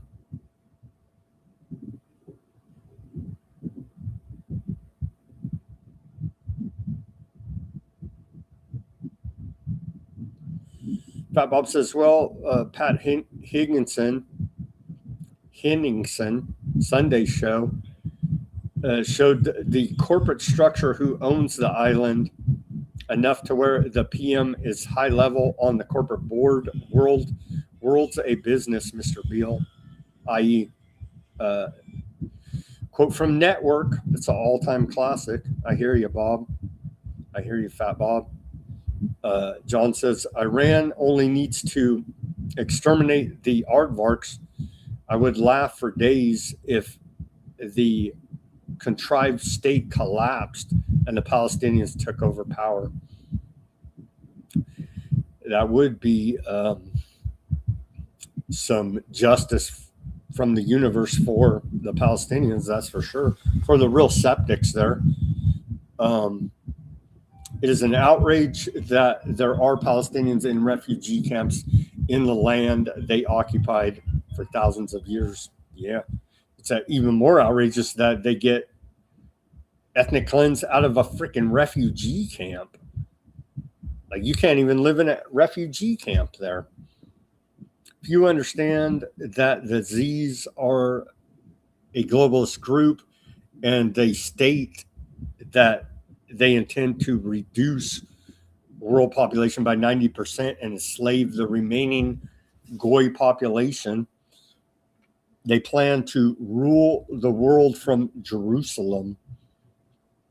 There is an anti-Zionist pact now. The man organizing the movement is pleading for $10 for anyone who wants to see an opposing force in government.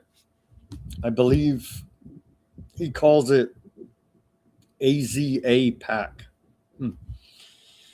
Trump has no intention of making a peace deal.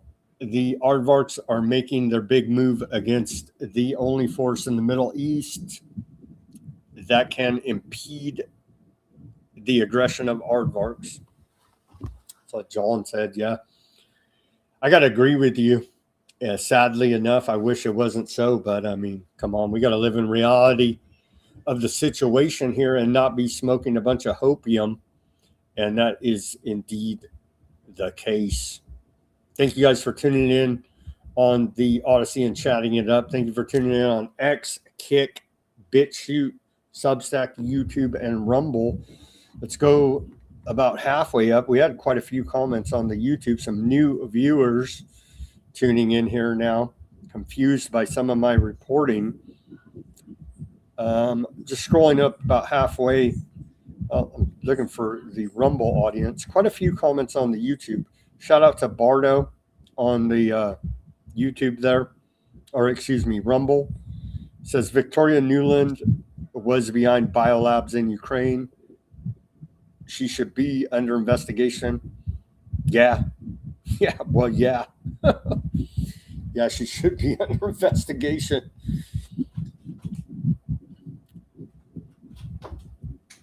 Should Russia have these? No, nobody should have them, actually. Nobody should.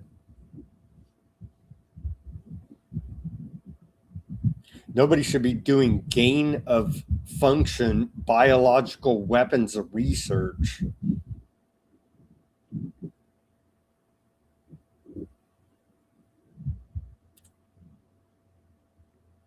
Free America from APAC, Richard said on the YouTube. Yeah. Shout out to Mac. Thank you for tuning in and missing that Buffalo Soldiers documentary to tune into Weaponized News. Appreciate it here. Let's see. Sama indicates super polite Japanese Sama Sen radio. Max said, you're so effing jealous. You have no clue how to react to the modern day Nikola Tesla. It's really unflattering. Get a life. Oh, he's talking about Musk. Yeah. Sure, Carlos on the YouTube. He's the modern day Nikola Tesla. Not really jealous, but just tired of the never-ending lies, scams, schemes, and frauds that benefit the insiders here now, as the rest of us struggle to pay for groceries, bud. That's the reality of the situation here on Main Street.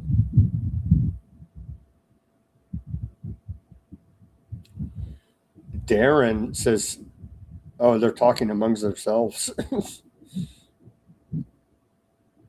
Let's see. It wasn't Trump who set up J6ers. It was openly stated and admitted to by Nancy Pelosi. Bro, I interviewed Peter Duke. He has his own show and he talks about it. He was the official photographer for the freaking events there.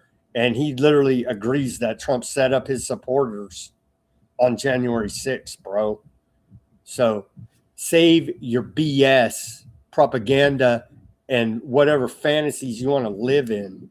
We're reporting the facts of the matter here from people that were there, that were big MAGA Trump supporters until he sold them out and they saw it firsthand.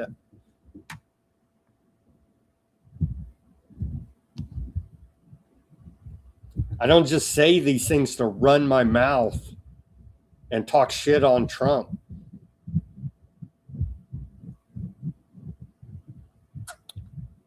Ajax, they're saying Putin is not the most evil man in the world. You got to understand the context.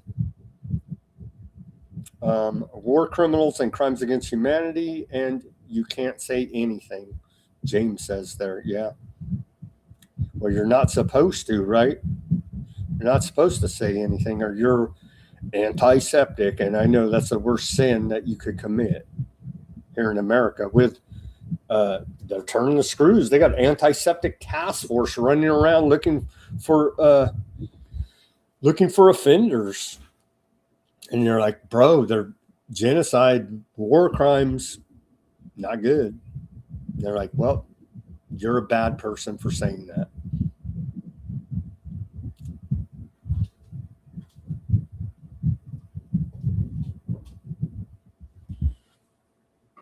The entire company's Denver on the YouTube, shout out to Denver, says the entire economy is 7 companies passing fake trillions back and forth to another. Yeah, it's about it, actually. Yeah. With all rigged up balance sheets, right? Passing their accounts receivable and payables back and forth. Leapfrog oligarchs, Max says, yeah.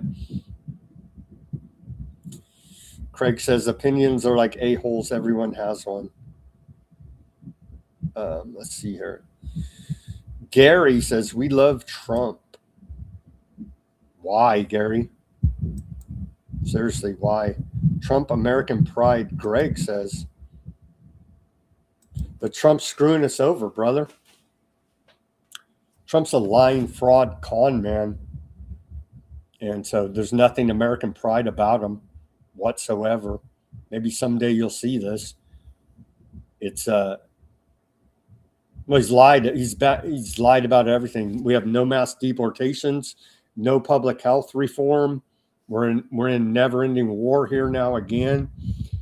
And go down the list of many lies and campaign promises broken by Trump. All right, friends, that's all the reporting I have for today. Thank you, everybody, for tuning in on all of the channels, keeping it lively in the chat. Head on over to the boiler room. I do believe that, well, you need to watch this show longer. We continue to document it here, Greg. all the archives are on all our channels. You can go take a look at all of the reporting about it. Don't get stuck in that right-wing echo chamber here now, please. Or Trump, actually, MAGA media echo chamber. There's a big world out there, and Trump's corruption has become legion at this point. You need to take a look at some of the very credible reports about it as we continue to report here at Weaponized News. As always, everybody do your own research. Peace, love, and freedom. Speak out and take action. Have a great rest of your Friday evening. Have a great weekend, and we'll see you back here on Monday for more Weaponized News. Let's pray for peace, that this whole thing moves along. This is just one step in a long process to bring about the end of the Iran war. Let's hope they can bring them to the table and nothing insane happens here now over the weekend. Let's pray for peace. I'll see you guys on Monday.